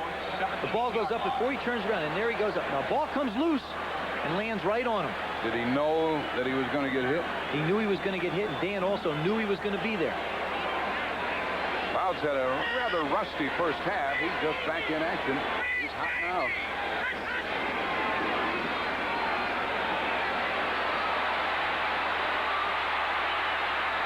And he threw it away. Jeffcoat was after him. There was plenty of pressure on Fouts. He's getting up slowly. They're going to call that a sack. Oh, they are. There you see the pressure coming up. Randy White getting blocked. Now they keep on pushing that San Diego line back. Now he's forced to play like a screen. That's funny, isn't it? There's nowhere to go. You got all those big bodies to try and run. Now, they rule that a sack? They will. Yes, they did rule that a sack. He got rid of the ball. He sure did. I don't know why they ruled it a sack, but it was. Perhaps they could have called it intentional grounding, but only the referee can call that, and that's not what he called. Ball at the 28, second and 21. Jesse Penn checks in. Albritton, Hendricks. A little rolling to get away from the pressure, and the screen pass to Winslow. It's wide open, needs a couple of blocks.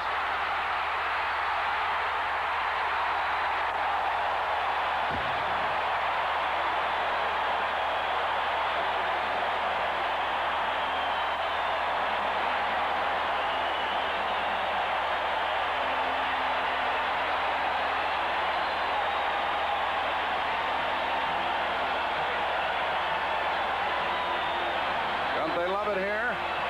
28 yards, Kellen Winslow, and he got the blocks, and he waited for the blocks. A lot of runners would have been so anxious they'd have run right by everybody. He's been around long enough to let his people get out front, make a hit, get a body on the ground, and pick your way. That's exactly what he did to get in the end zone. Nerska with the extra point. Ozienko held it down. Hey, San Diego, an underdog here today, is ahead by 4 here in the third quarter.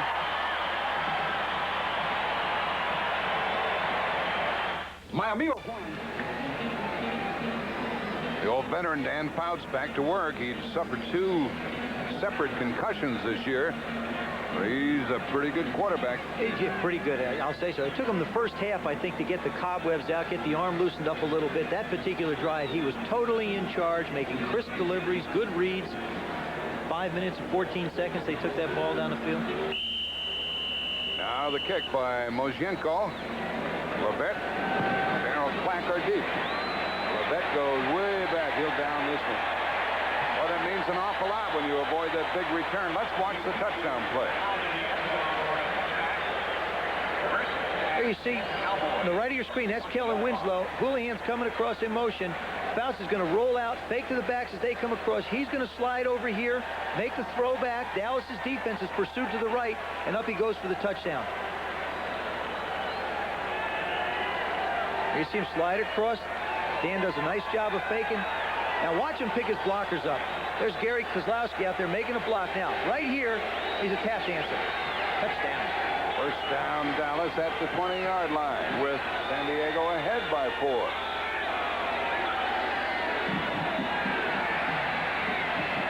Lohr hits for a first down to Renfro. Renfro hauled it in across the 30. Lohr has been sacked 7 times. Now, does that mean... Well, I have a question for Joe Theismann, but let's look at some of the earlier scores. The Bears won by 3 at Atlanta. Detroit won by 2 at Philadelphia, and they sacked the quarterback 11 times. 11. New Orleans won at St. Louis. Reuben Mays for over 100 yards, 131, and Green Bay beat Tampa Bay. Green Bay was at home. Another first down call at the 32. Crosby in motion, blocking now.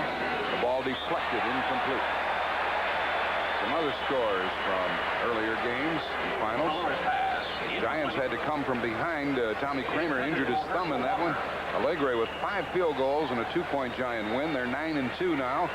Miami traveled to Buffalo and won by 10. Reno over 400 yards, Typical 4 day for touchdowns.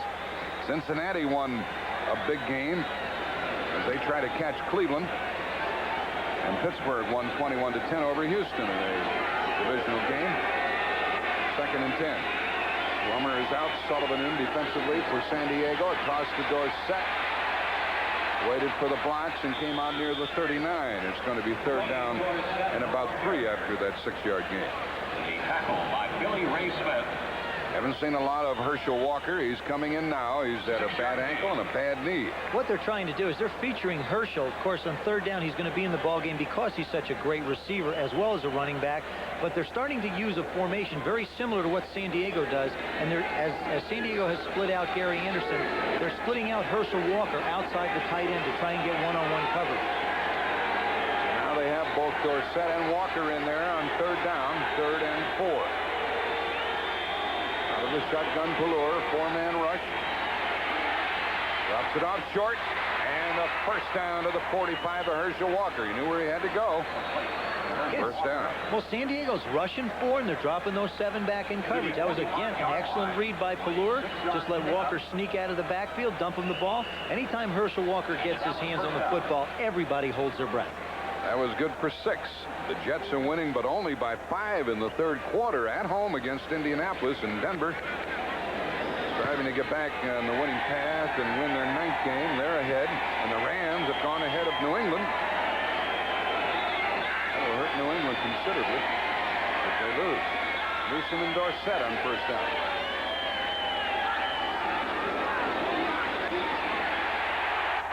And the defensive end, Williams, was there. 8-yard loss. Boy, these ends, Williams and O'Neal, are doing a great job. There you see him right there on your screen. What he's doing, he's just going to go up the field, and Pallur just doesn't really stand a chance. Also, Plummer's going to give him some pressure.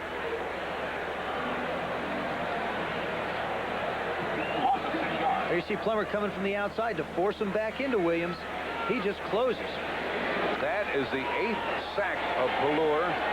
Only 1 away from a record. Green Bay sacked the quarterback of Dallas 9 times in 1965. 2nd down and 16.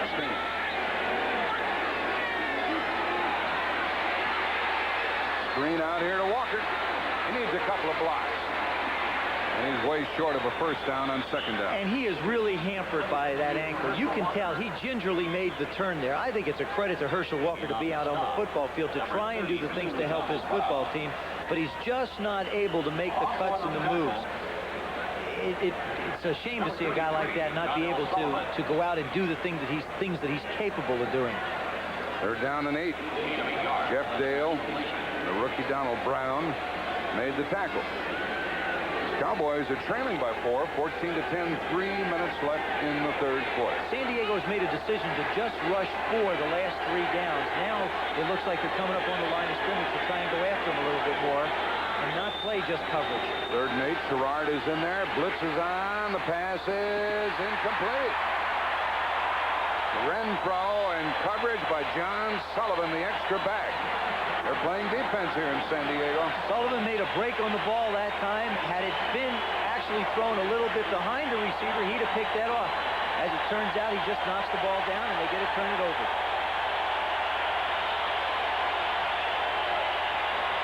That's a rare commodity in San Diego defense. Is he happy? Here's the punt by Saxon, who has been a busy man. This is his 7th of the day.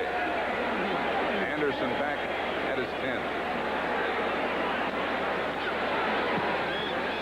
Dandy kick, but it looks like it's headed into the end zone. It is, and it will come out to the 20-yard line. Once it's in the end zone, stays there. That was a 53-yard kick. He would have preferred out of bounds, but didn't get it.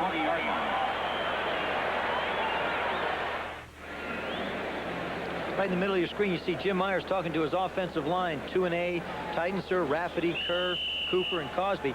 He's trying to figure, he's saying, look, guys, you know, we've got to give Steve a chance to throw the football. Now he's saying, you've got to figure out a way to pick up those stunts. All San Diego's doing is rushing 4 people most of the time. Myers is the assistant head coach and coaches the offensive line. 1st down at the 20. And the up back Spencer plows for about 3. Tim Spencer.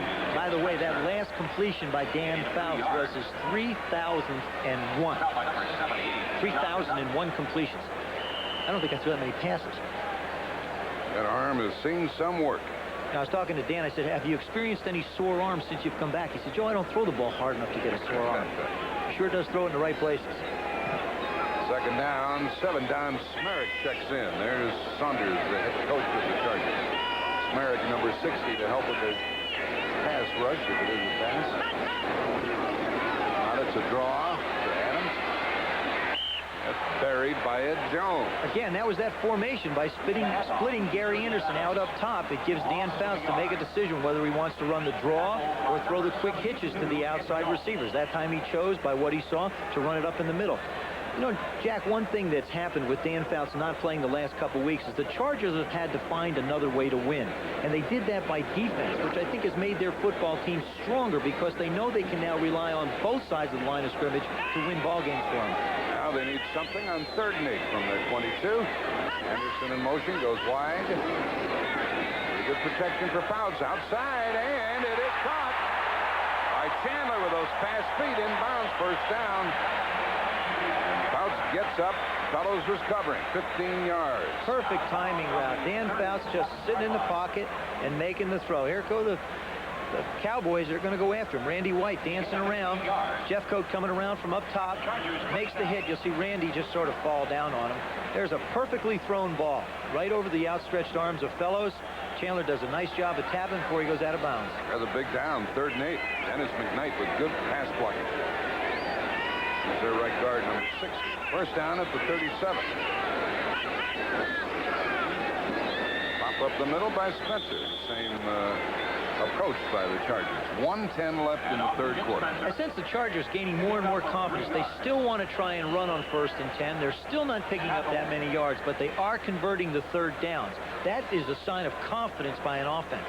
By number 78, John Dutton. Last minute of the 3rd quarter. Dallas scored all 10 of their points in the 1st quarter, blanked in the 2nd period, and they've been blanked in this quarter. Well, it also seems like defensively, the Cowboys are a little reluctant to try and pass rush Dan Fouts with more than 4 people. Dutton is out. Smerrick is in. Incomplete, underthrown to the tight end Kellen Winslow, who is very well covered. See Fouts talking to Anderson about the protections. There's Don Smerrick, who's in for John Dutton. They anticipate him to take over for Dutton at some point in time. 6 years out of Nevada, Reno. He got shot at point-blank range with a pistol, and he's still out there. Now, if I was gonna pick defensive guys to play football, field judge? I don't know who shot him, but he got shot, and he's still out there. That's the kind of guy I like playing defense for. Another 3rd down play for the Chargers. Tremaine Johnson, the 3rd wide receiver. Fouts had hit 8 in a row. He's back on target to Winslow. He had hit 8 in a row. He threw incomplete, and he nailed the big guy. Credit that offensive line of Lachey, Clappin, Masick, McKnight, and Kowalski, giving them a lot of protection. You'll see Fouts. Now what? The Cowboys are only rushing 4 defensive linemen. It gives the offensive linemen of San Diego to pick them up, and Fouts an opportunity to pick out wide receivers. You can't give him that much time to throw the football. Now, Dallas ordinarily is quite good on preventing a first down on 3rd down, only 36%. But not today. Those were 2 3rd down passes. We're going to start the 4th quarter, and it's a first down at the Dallas 48. But the offensive line of the San Diego Chargers giving Fouts a lot of time to throw the football. At the Dallas 48. Plenty of time this time. Flea flicker, and the bomb to Anderson, and any flag? Yeah.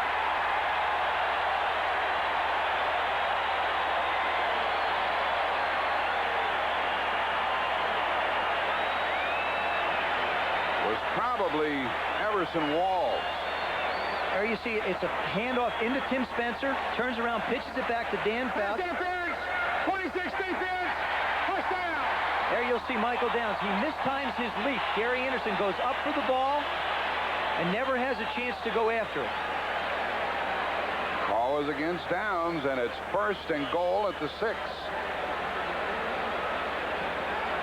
Big play. That's what happens, though, when you throw the ball downfield, Joe. It does, and especially when you have receivers that can play the ball as well as San Diego's do. They can make plays for you, either get pass interference calls or the reception. Now the Cowboys want to make them settle for a field goal. They need some good defense, and Adams goes inside the 5. Sometimes you pick a point in a ball game or a point in a season and you say, look, we have to hang our hat right here. For the Dallas Cowboys, they have got to keep the Chargers out of the end zone at this point or their season starts to slip away from them a little bit. Well, the Giants won today, and they're 9-2. If the Cowboys lose, they'll be 3 full games behind with 5 games left to play. Also, it'll be 3 games in a row that they've lost. First time since '79 if that happens. Ball's at the 4, second and goal.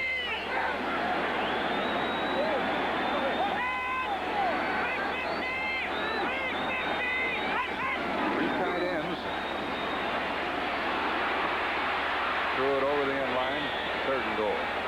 Bill Bates was on top of him. They were blitzing that time. They were, but you could see the confusion when they split Gary Anderson out up top. The Cowboys didn't know who to cover him with, whether to cover him with Everson Walls or whether to cover him with a linebacker. And I think what the Chargers were hoping that nobody would go out on. Try and think the ball out. It just jumped into my mind. Overtime. Dallas stop them here, make them kick the field goal. Cowboys tie it, overtime. It just came to me. How are you going to do that? It's 14-10. Well, I know. We get two safeties.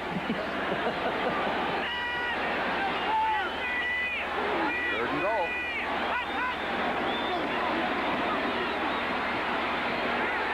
And it is a touchdown.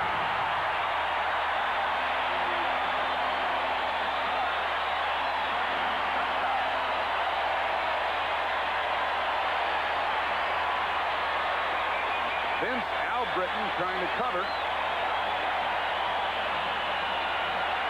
Winslow gets his second of the day, and Fouts' presence is really felt. Dan Fouts does an excellent job of just reading the defense. They get singled up one-on-one with Kellen Winslow. You got a mismatch in size. Gun it in there. A big guy can take the play. Extra point is good. 21-10 in favor of the Chargers. With 14:02 left in the game, and the Cowboys really have to get busy. We'll return to Jack Murphy Stadium after this word from your local station.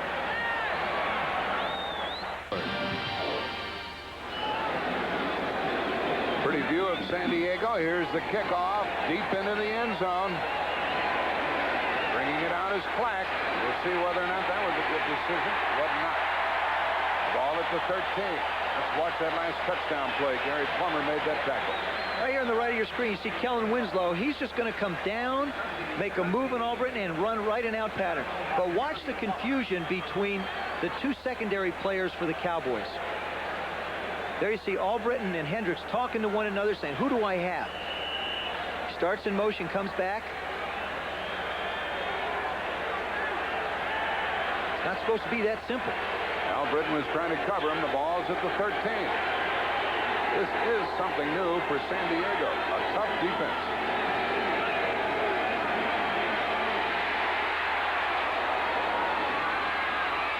Gore got it out to the big tight end, Cosby. He went far enough for a first down. Now the Giants won today, and so did the Bears. They reached 9-2. The Rams are playing at the moment. The Redskins play tomorrow night, along with San Francisco. Look where Dallas will be. Minnesota lost today, 6-5. Dallas could be 6-5 unless they rally, and New Orleans is 6-5. Yeah, somebody who's on. That's right. They've won a lot of their last games. Three in a row. So this becomes a must situation for the Cowboys to come back here today. There's a first down throw. Here's a big run. Dorsett for first down. Oh, a saving tackle by Tony Unrein, the nose guard, number 98. Think he'd have gone, Joe? I think he would have. I don't think anybody caught Tony once he got out there. He's down on the field a little bit now.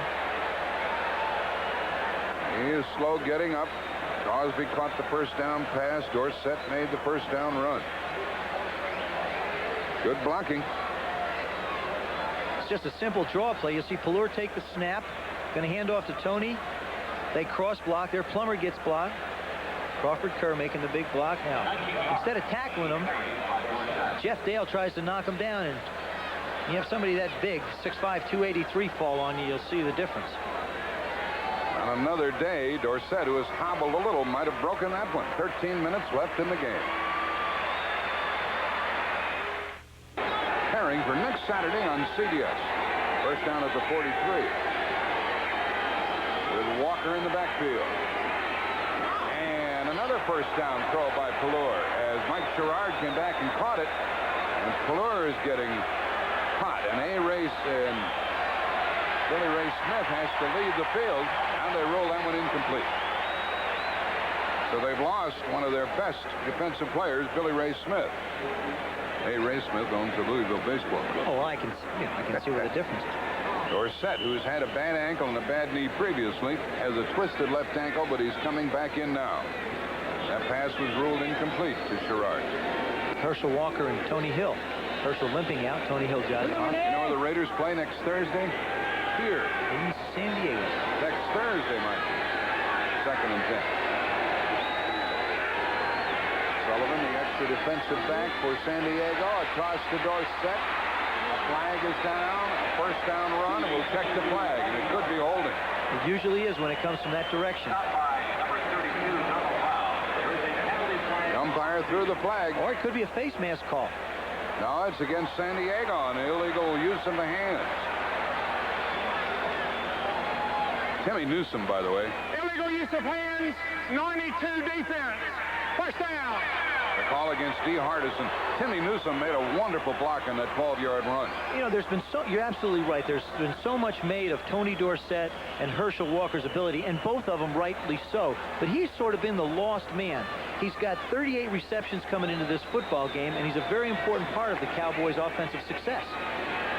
Dorsett just passed by a very formidable runner. We'll talk about it here in a moment. First down. Oh, what a bad decision that was. He ran right into the arms of Lee Williams. 9-yard loss. Or the 9th sack. The 9th sack and a loss of 4 yards on the play.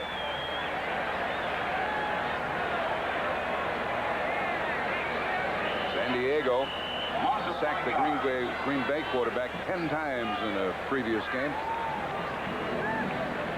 Dorsett just went by the leading all-time rusher, John Riggins, and Dorsett's in 4th place behind Peyton, Brown, and Harris. And he said, he was hoping catch a couple of those. He was hoping he could if he can stay healthy, but he's been nicked up all year. 2nd and 15. 4-man rush. Quarterback draw. Sacked again. He saw the blitz, but it didn't come. I'm not sure whether that wasn't confusion. It wasn't so much the blitz. It looked to me like that was either a design quarterback draw play, like that to me. or he tried to hand off, and then nobody was there, so he had to make the play. That is the 10th sack. Defensive coach is up there. Ron Lynn to the left of your screen. Of course, we talked about Jim Mora Jr. 3rd and 15. The San Diego 45. No protection, man.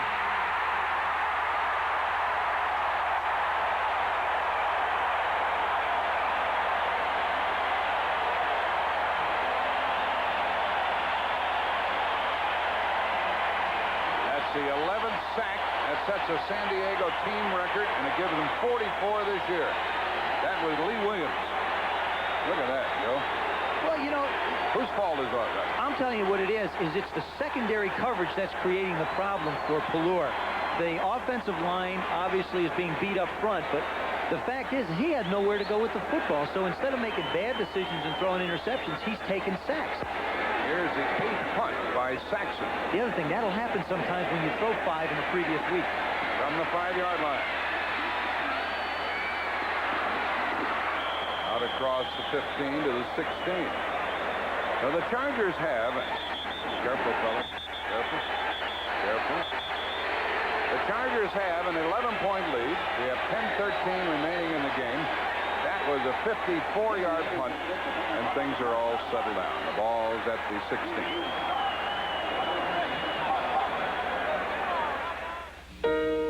Something you Hasn't seen much of in the past here in San Diego. You're right. There you see him walk up to D. Hardison and pat him on the back. You know, he went down the line to O'Neill and Williams. Every one of them, he told them, thanks for doing a super job. Keep it up.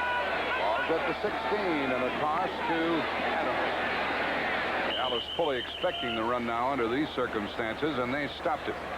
This is the most sacks ever by San Diego and the most ever given up by Dallas in a game, and here's the way they've gone. Williams 4, O'Neill 2, Ian 2, Benson, who used to play with Atlanta 2, and Hardison, who used to play with the Giants 1, so they've picked up some pretty good people from other clubs. The point I want to make is 9 of those sacks have come from defensive linemen, which means that San Diego is not bringing linebackers to put pressure up front. They're doing it all with the front four. There's a quickie on 2nd and 8. And that's the pass to Charlie Joyner. 6 yards. Tackled by Hendricks. 740 catches. Joyner. That's right. Started with 738 today. He's gone over 12,000 yards. And he brings about a 3rd and 2. San Diego have been quite good on 3rd down today. For the year, they've had 41% of first downs accomplished. 3rd and 2. It's a big play.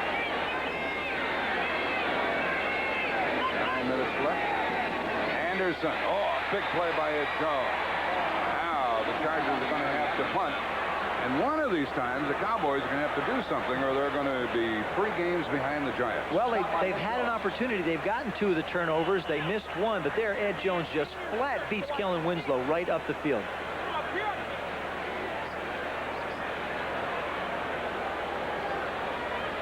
Coming up on 8 1/2 minutes remaining in the game. 5th punt by Mozienko. Route. Let's put it.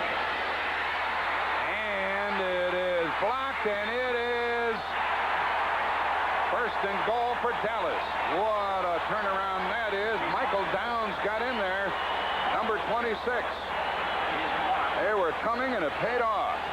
Well, it's the big play that they were looking for. The Cowboys rushed in Michael Downs, who's blocked extra points and field goals. You'll see him up the right of your screen. Here he comes flying. Right through it. Bang. They picked him off earlier, but not this time. Had Kellen might have been able to think of the situation, he could have run in the end zone, taken the safety, and given his football team a chance to punt it out. But, of course, things happen so quick, you just can't think of that sometimes. And the kicker, Mozienko, is injured.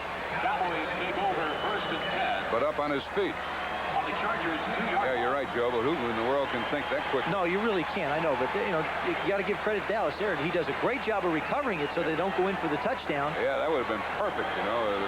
They'd have put him in the Hall of Fame on that play alone if he'd have run in for his safety. No. Michael Downs blocked it. It wasn't Downs that hurt Mozienko. It was the next guy coming in, running into him, that I think hurt his leg a little bit as they help him off the field. 1st and goal at the 2, and we are getting set up here for a thrilling finish, because if you can assume a Dallas score, they're going to be behind by 4, but still in the nasty spot of needing another touchdown. Crosby in motion. Herschel Walker hurdles to about the goal line, but not in.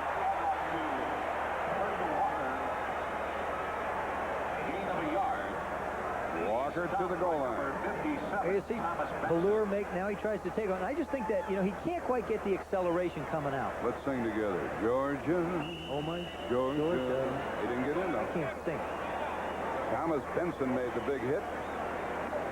2nd and goal.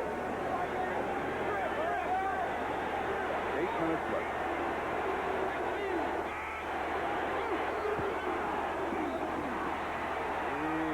He did not. 3rd and goal. Well, we're watching something new here in San Diego. I'll tell you, you get 2 interesting decisions to make. You know, the San Diego defense, they're just digging in. Their nose, see how their rear ends are up in the air and their noses are in the ground. They just fire into certain gaps, and they meet Herschel right at the goal line. Walker's carried 7 times, 14 yards. That's all. The interesting decision is, does Tom Landry, do they try a play-action fake now? Fake it to Herschel, or do you think that he can get in over the top? Or a quarterback sneak with a big Ballure. Walker, touchdown. Touchdown, Walker. The 7:26 remaining in the game. Well, a valiant effort by the Chargers, but couldn't stop Walker 3 times in a row. What an unbelievable individual effort. He is almost hit 5 yards deep in the backfield, and his spring and his explosion carries him all the way in. You'll see the Chargers. Somebody fires through at his feet, has a shot at him, and look at that. He just literally leaps out of the tackle into the end zone for the touchdown. I hadn't seen that before. You're right, Joe. That was a great move. Now Septien trying to make it 21-17.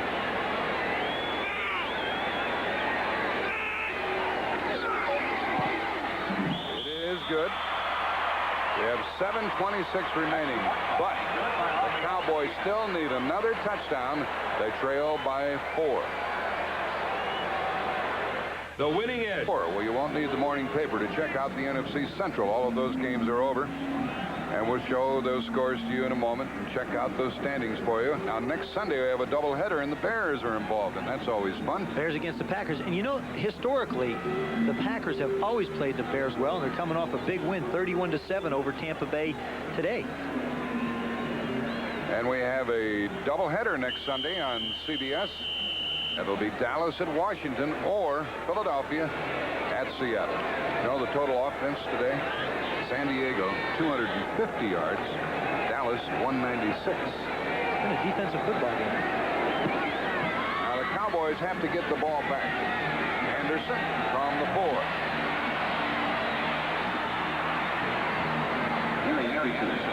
Goes down in a hurry with Bill Bates. Now, here's the story in the Central Division of the NFC. The Bears by 3 over Atlanta. Giants by 2 over the Vikings. Green Bay with a good win. And Detroit won at Philadelphia. This is the way they stand. Bears have a 3-game lead over Minnesota, and everybody else is out of it. And that loss hurt the Minnesota chances. And a loss here today in the very same fashion would really hurt Dallas. On the 26. First down pass. Does that surprise you? Batted down. Dutton got his hands up in the air. I think Dan Fouts is feeling comfortable. They're going to do the things that they've done to move the football down the field, and that's throw the football. Big John Dutton gets up and knocks that one away. Look what Indianapolis, how they're testing the Jets. Pallure has left the field for some reason. It's been pointed out to us that he has left the playing field. With and Pallure, Cleveland has come back to make it tight against the Raiders. With Pallure not playing, Reggie Collier would be their quarterback for the Cowboys. We'll wait and see. 2nd and 10. Anderson in motion. Good protection. Ooh, and dropped by Joyner. Did somebody tip it? I think Joyner thought Lockhart got a fingertip on it. I think Joyner thought Lockhart was going to make the catch and never thought the ball would get through that little hole. So he loses his concentration and doesn't make the play. Very Collier warming up. Yeah, he is. There's Reggie Collier. Great athlete. Actually, you know, if you look at him, he's a great runner, and he still is working on his passing skills. 3rd down play for the Chargers. 7:09 left. 3rd and 10.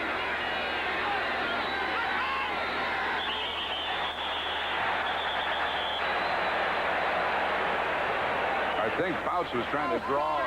77 offense.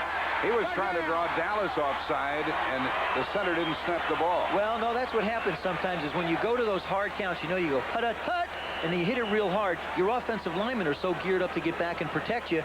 Sam Chapman just pulled back.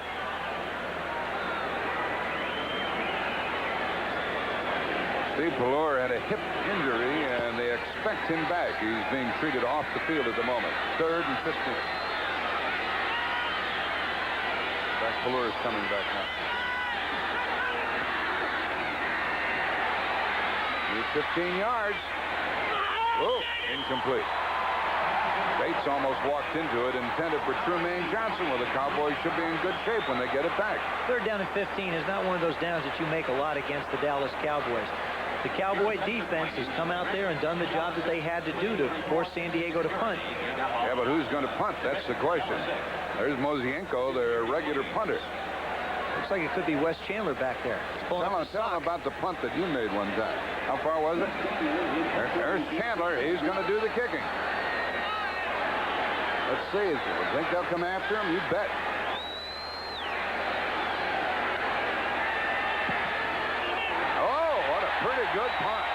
catch. And taken at the 45 by Gordon Banks. What a dandy punt by Chandler. 34 yards net. But a very good punt. And now a flag is down back upfield. No, was there a flag? No, they pick it back up, and the play stands, and the Cowboys will be at their 45. With Wes Chandler coming up with the play of the day. To answer your question, his went 33 yards further than mine went. 35 yards. There's Mozienko is out of business with that neck injury, and Chandler filled the gap. Now the Cowboys trail by 4. 7 minutes left. Fuller is back in there at a hip pointer. Fakes to Dorsett. Swings it out here. And it is caught by Timmy Newsom. He bowls his way for about 7 or 8. Benson tackled it. Here's the schedule for the Cowboys after today. Washington, Seattle, Rams, Philadelphia, Chicago. None of them are easy. Look at the Washington schedule. The game Monday night in Dallas, Cardinals, Giants, Denver, Philadelphia. And the Giants who won today have Denver, 49ers, Washington, St. Louis, and Green Bay. Looks like they have the easiest schedule. I think the Giants probably have the easiest road, and the Redskins may have the toughest with Dallas sort of in the middle. Second down and 3. Hill and Renfro, wide receiver. Little comeback, and it is ruled, what? Incomplete. Incomplete to Renfro. Say he was knocked out of bounds. I kind of thought he was. That's the first punt ever by Wes Chandler in a National Football League game. There's a little discussion down there in the field. I thought that Renfro was bumped out of bounds. But it's going to stand incomplete. Make it 3rd and 3. What do you think, Joe? Well, let's take a look. There you see, Fuller does a nice job of putting it out. Renfro's got the both ball. feet down. That's a catch. I believe that's a catch. I thought so, too. Yep. 3rd down. A long 2. They don't make it. They may have to gamble. Inside handoff to Dorsett. First down. And he lost the ball.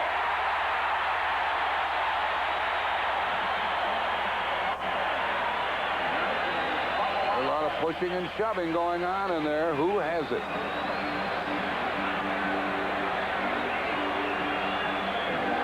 Who has it? With the rule they have in the National Football League, it's whoever has possession. And when you're in the huddle, Dallas. when you're in one of those pileups, it's a question of who's the biggest guy on the bottom who can pull the ball away and keep possession of it. No matter who covers it right away, they want to see who comes away with it. Sullivan, the extra defensive back, 33, took it away from the other 33. They run the ball on 3rd and 3. You see Dorsett, he's got the ball in the right hand. He makes the cut upfield. Now Sullivan gets around the block and just reaches in and knocks it loose. Ball to the San Diego 44, a first down. They need the touchdown. Clock running. 5:50. And a whistle stops play. Score is 21-17 San Diego. Look what Indianapolis, how they're pressing. They're only a point behind. Denver's in good shape in the 3rd quarter by 12 over their opponent, Kansas City. Some tight games to be determined today, including this one. That motion that you saw the referee do is to put time back on the 30-second clock. First down pass. Kept the receiver right in motion. That was Dorsett, but only a 2-yard gain. He threw it right in the right spot. Well, he did. He made a good read. What happens is the way the offense is set up for the Dallas Cowboys, when Fuller hits on his 5th step, if the man down the field is covered, you go right to the back. That's the reason why Newsom and Walker have caught as many balls as they have. This system is set up. If the guy's not covered, don't wait for him. Go someplace else. Woody Lowe made that tackle. 2nd and 8. It's a bad spot to be in, needing touchdown. Field goal won't do it, although we still had 5 minutes left.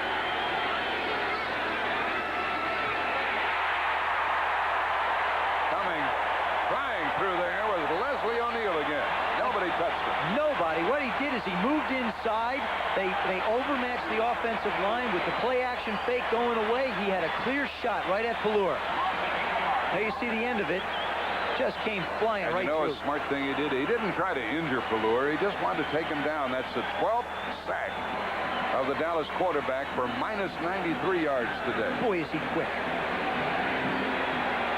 Where did he come from? He came from the right side. He slid Like on a in for the linebacker. right. Well, what he did is he started outside, slid on in, and as soon as the ball was snapped, boom, he was gone. 3rd and 15. Gerard, Renfro, and Hill, a wide receiver. Another blitz. And that is incomplete. Incomplete. Earl Wilson.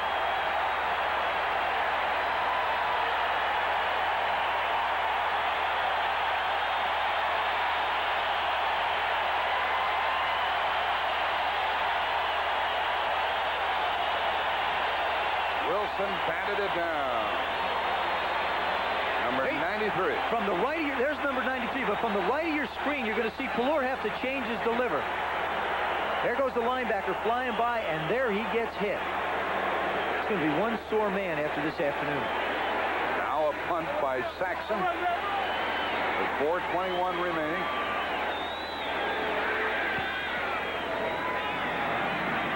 This is his 9th kick. Fair catch, 10-yard line. Anderson. 4:18 remaining. Well, the dust will just settle from this weekend as we check the sacks. 12-3. And next Saturday, it is Michigan traveling to Ohio State. The first game of a doubleheader, and the winner goes to the Rose Bowl. Move the ball from the 10. Pretty good pop by Spencer, the fullback. Yeah, the question is Michael Downs comes up to meet him in the hole, but you can see who delivered the blow. Joe, tell me about that Dallas offensive line. Is it that bad? No, it's not. I really feel like you've got to give the credit to the secondary of the San Diego Chargers. That defensive line is coming hard, and you know, they're the guys in your screen. Everybody's talking over of who to block and how to block them. Believe me, when it's 3rd down and 12, 3rd down and 15, all the defensive linemen do is lay their ears back and come. That is not an easy chore for those men sitting on the bench. But the secondary for the Chargers has really created the situation for the defensive linemen. Full house backfield. Anderson. He's short of the first down. It's 3rd down. Jeff Rohr made that tackle. Now in the NFC East today, the one involving the Cowboys. Detroit beat Philadelphia. The Giants won their 9th game at Minnesota. And New Orleans is now 6-5 after winning at St. Louis. So you see what the Cowboys have to do. If they're 6-5, they'll be 3 full games behind the Giants. The Redskins play San Francisco tomorrow night. So these final 3 minutes and 10 seconds extremely important for Dallas. Al Saunders, the head coach of the Chargers, is confronted with 3rd down and a long 3.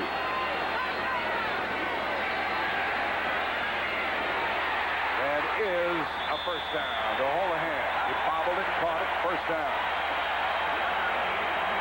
That may have been a killer for the Cowboys. Bates was covered. Well, you know, it's a tough catch. They move him along in the backfield. He runs a little bit of motion, cuts in over the middle. It's a possession-type pass.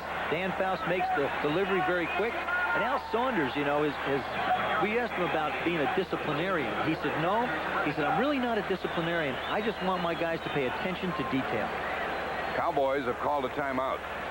They have 2 remaining. They stopped the clock with 2:41 left in the game, and Fouts comes over to talk to his new head man. 2:41 left in this game.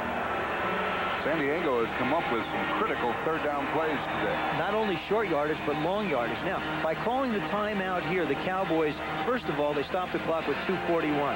Then they figure that the Chargers will run a play with at least 30 seconds left to go on the clock. If they can hold them, what will happen is the 2-minute warning will give them an additional timeout, so they could get the ball back if they can stop the Chargers on this sequence and have still plenty of time to move the ball down for the touchdown. Stotner talking to the defense.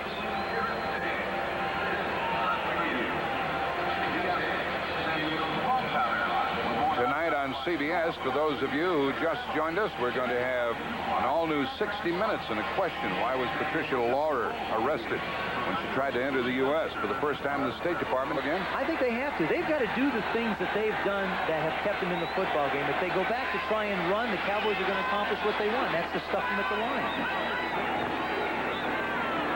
This is Adams. He's is blocking rather well. Get out to the 25, and a flag came down. And they're going to call Kellen Winslow for holding on Jeff Rohr. So now what you wind up with is a short gain if you get it. You wind up with first down and 20. You saying they should have thrown? They haven't done much on first down running the football. I think you got to go with what got you to the dance. And right now, they've been throwing the football and mixing it up. And the penalty stops the clock. Holding. Number 80 offense. Penalty is declined. Second down. You'd make a good official. Yes, well, why do you decline this penalty? Because you're not concerned about the yardage so much. You're concerned about getting the football back. If you give them that extra down, they get to run time off the clock. So by running it to second down, you got a chance to get the football back. Well, it's second down and 8 as a result. Isn't it? Yep. Where was the ball before, you could hear the referee say? Was that the 23?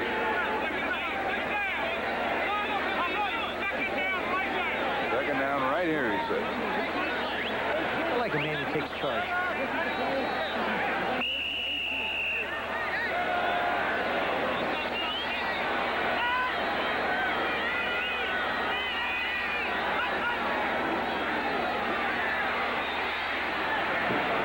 Complete on a hurried throw.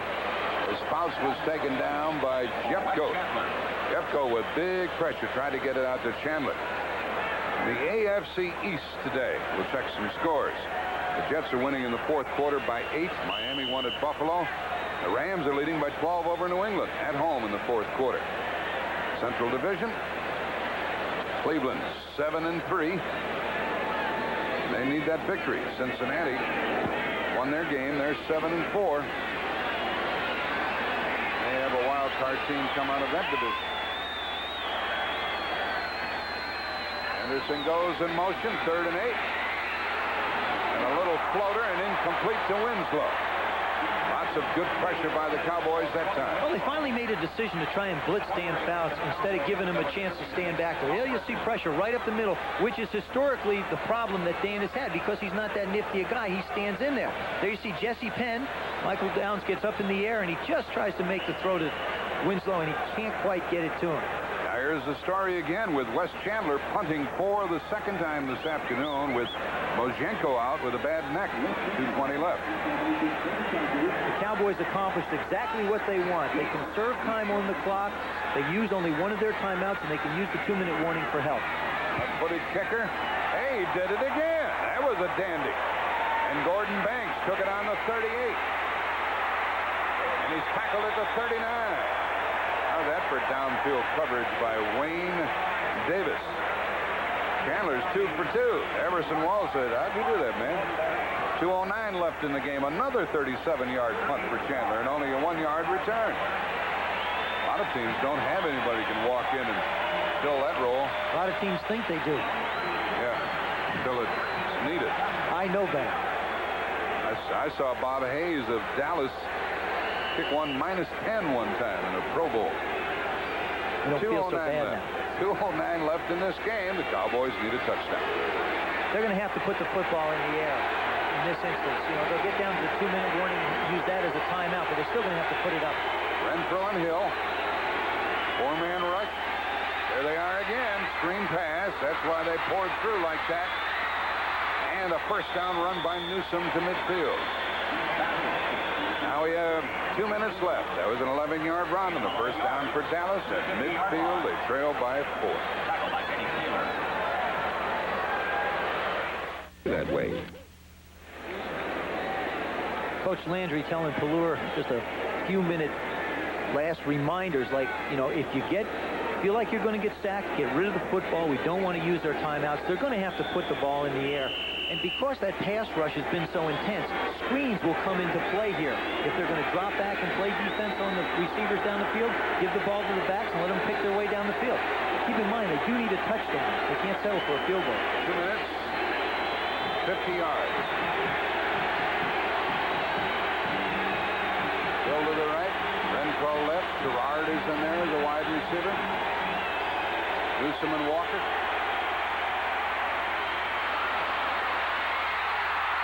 That is a catch at the the 27-yard line by the rookie Mike Gerard. 23-yard. What a dandy throw by the kid. That's a corner pattern. He gets isolated on John L. Sullivan and makes the move out of bounds. There you see the ball. Does a fine job of going up for this ball. Makes the reception and comes down. Big pickup. At the 27. A dramatic finish. See, San Diego's got to make a decision now defensively. Do we try and blitz and put pressure? That's I mean, this is the great thing about football. It becomes a chess game. How do you play it? I think they got to go after him. I think they're going to have to blitz him. Hill to the left, Gerard and Renfro to the right. First down, 27-yard line. Screen again. Good block. Dorsett. First and goal. You called it, Joe. Screen pass. That's a decision. You know, the Cowboys did what they have to do. The Chargers did what they had to do. What happens in this game is you just get execution by great personnel. Here's Pallure, the perfect call. You know they're coming. They're getting close. He dumps it out. Good block by Cosby. Excellent, but this is where Tony Dorsett is really unbelievable. He gets out in this open field and just can turn it on. Or was that Rafferty? Tony Hill, Rafferty, good blocks. Thing is, they got to be careful not to score too quickly because then you get fouls to football with a lot of time on the clock. To the San Diego 2, first and goal. They didn't get in before, did they? Yeah. They did, yeah. Trailing by 4. Pallure still has it. Touchdown.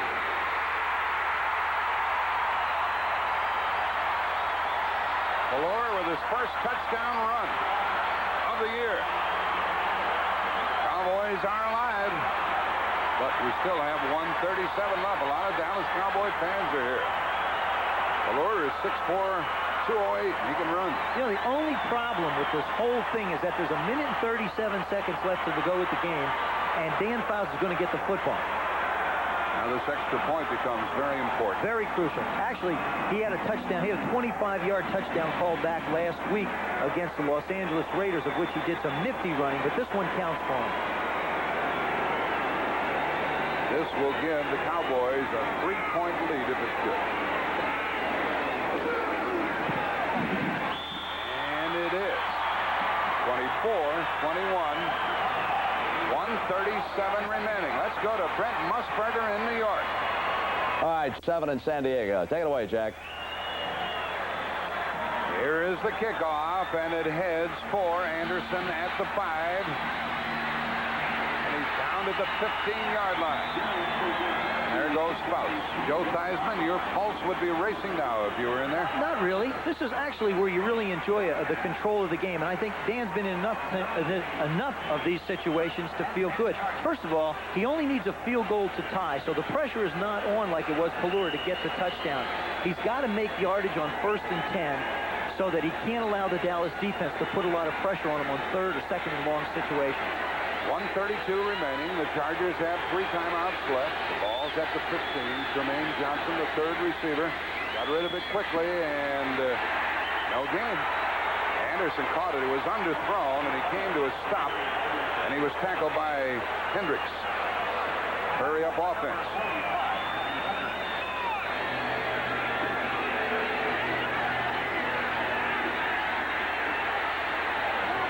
Incomplete. High and away to Winslow.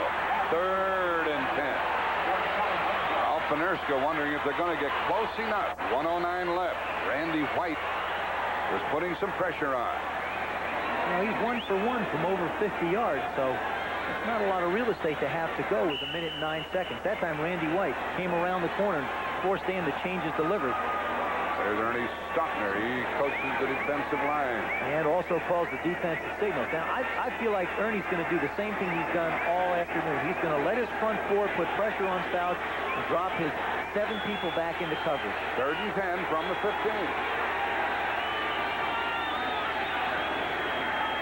The blitz is on.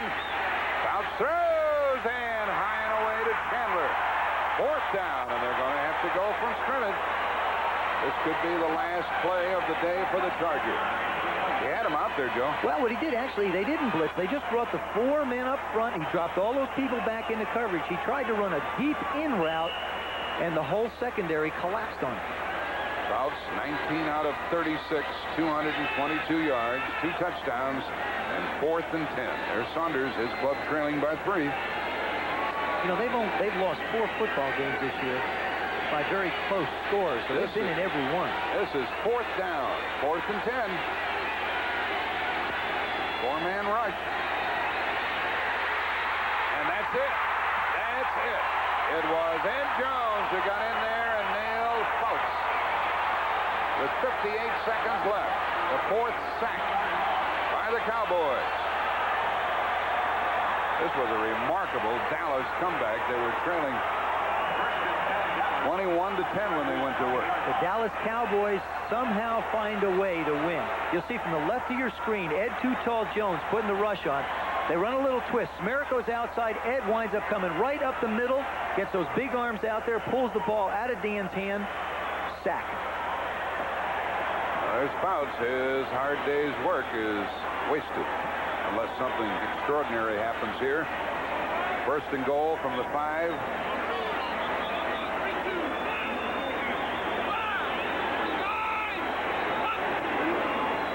Pelluer makes no effort to move the ball. 3 timeouts remaining for the Chargers. Now San Diego calls the timeout. Dallas will go to 7-4, and that puts them very much in the picture, doesn't it? With the Bears and Giants 9-2. Rams trying to make their record 8-3. Washington playing tomorrow night against San Francisco. Minnesota lost today. 6-5 is New Orleans' record. It's a big one for you, Thomas. Of course, he's, excited, as usual. He was talking about Pelluer. He said, the kid doesn't get excited. See Danny White signaling in with that good left hand of his. San Diego has used the timeout here. They have 2 remaining. There's the people who've shown you the pictures from beautiful San Diego here this afternoon.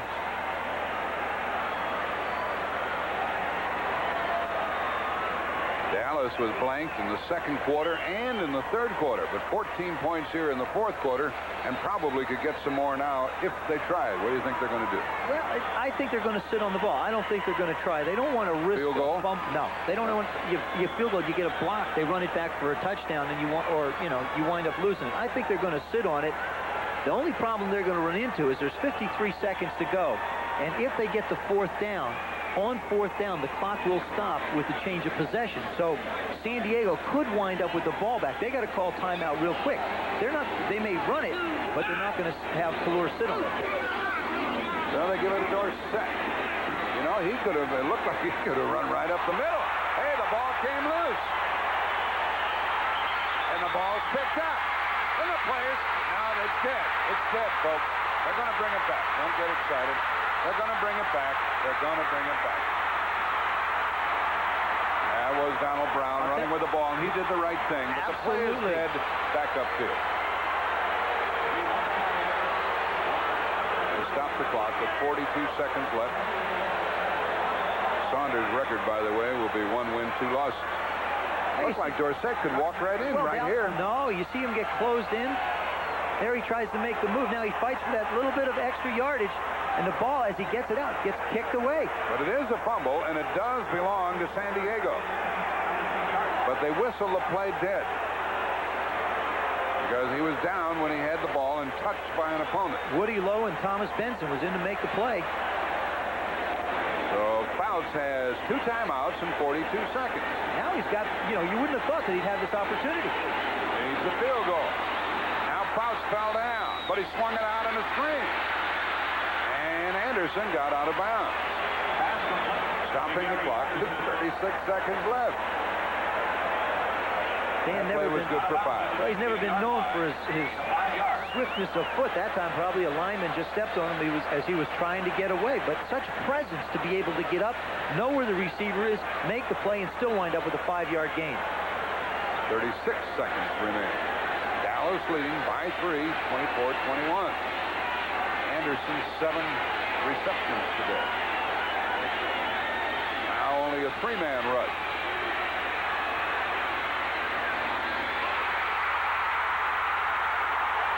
And a first down by Joyner out to the 48, and timeout San Diego. 34-yard gain, 26 seconds left. Isn't this something? Now, as Joe Theismann told you a while ago, Panerska is capable of a 50-yard field goal.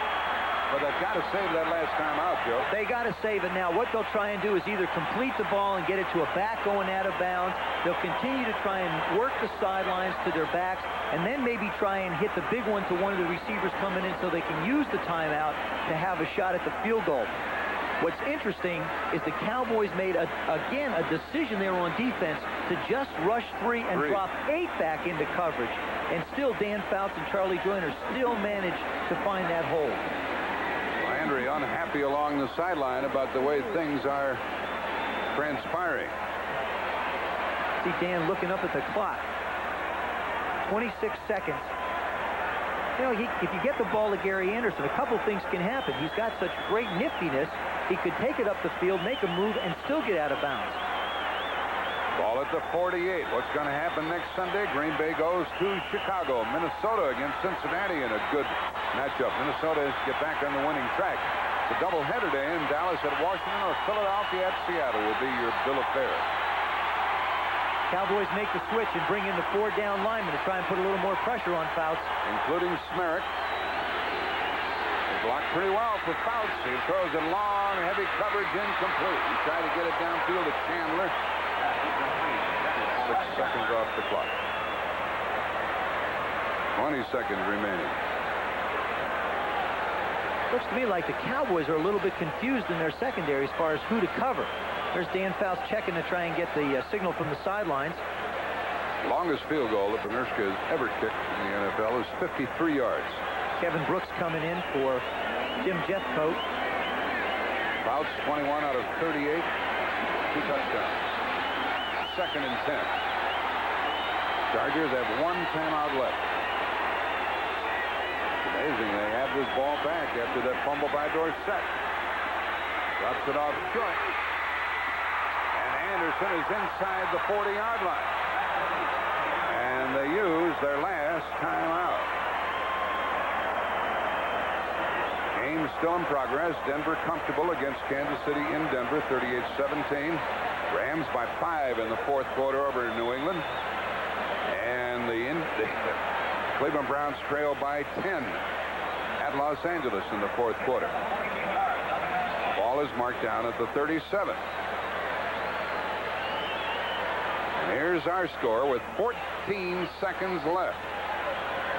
Now what, Joe? Well, what you do now is you cannot get your kicking team onto the field after a completion inbounds to try and make the kick. There's just not enough time. He's going to have to drop back and try and get the ball to one of his backs, or maybe Kellen Winslow coming out of the backfield and get out of bounds, pick up one more. I think they have one more play. I really do. I really feel like they're going to have to get that one more play to try and get around the 30, so that if he's going to try the field goal to be a 47-yarder. And it has to be a pass. Running is out of the question. Oh, absolutely. They can. You just can't run the football here. 24-21 Dallas. 14 seconds left. No more timeouts for San Diego. This is exciting. Ball at the 37 and a first down. Chandler goes to the right. Tremaine Johnson, the 3rd wide receiver. Joyner is the wingback to the right. 4-man rush to the sideline and incomplete on a timing pass. Try to get it to Chandler. And Chandler was a little late turning around, or the ball was thrown too soon, one or the other. I don't think he was late. I think he went a little too deep into his route, and he doesn't get a chance to be exactly where Dan thought he was going to be on a sideline. Excellent read by Dan Fouts. He went to the man in 1-to-1 coverage. Chandler on walls, except that I think he took it just 1 or 2 steps too far. You can see the anxiety along both sidelines with 9 seconds left. 2nd and 10 at the Dallas 37. Cowboys leading by 3, 24-21. No more timeouts for San Diego, and they're down to 9 seconds. 4-man front, Dallas.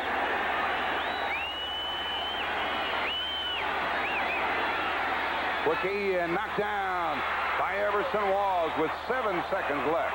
He tried to get it to Chandler. And Everson was looking for that one. That was, that one was almost going the other way. Well, here comes the kicker. His longest ever is 53 yards. His best this year is 50 yards. This is going to be 55 yards. Unless to take. You always have to think of that. The ball is going to be held by Tom Flick rather than Moshenko, who is injured. 55 yards.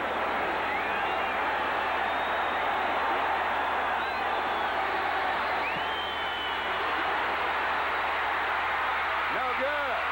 He had the distance, but it went off to the left, and there's 1 second left. Boy, the Cowboys were at the mercy of Benershka then. And he certainly did have the leg for it, but just pulled it to the left. Well, that's what happens sometimes. You try and get that little extra oomph into it, and here you'll see the kick. The snap's a little high. Flick does a nice job of handling it. It made a difference. It starts, and then it just tails off right there. Hooked at the last moment. And only 1 second left in the game. Dallas by 3.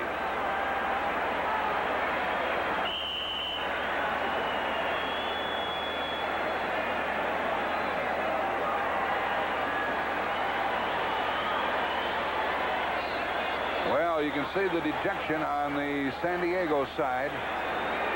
They played a heck of a game, led 14-10 at the half, made the score 21-10, but lose it 24-21. And the Dallas Cowboys get a very important win here today. We'll be right back. For Joe Theismann, this is Jack Buck from San Diego. The final score, 24-21.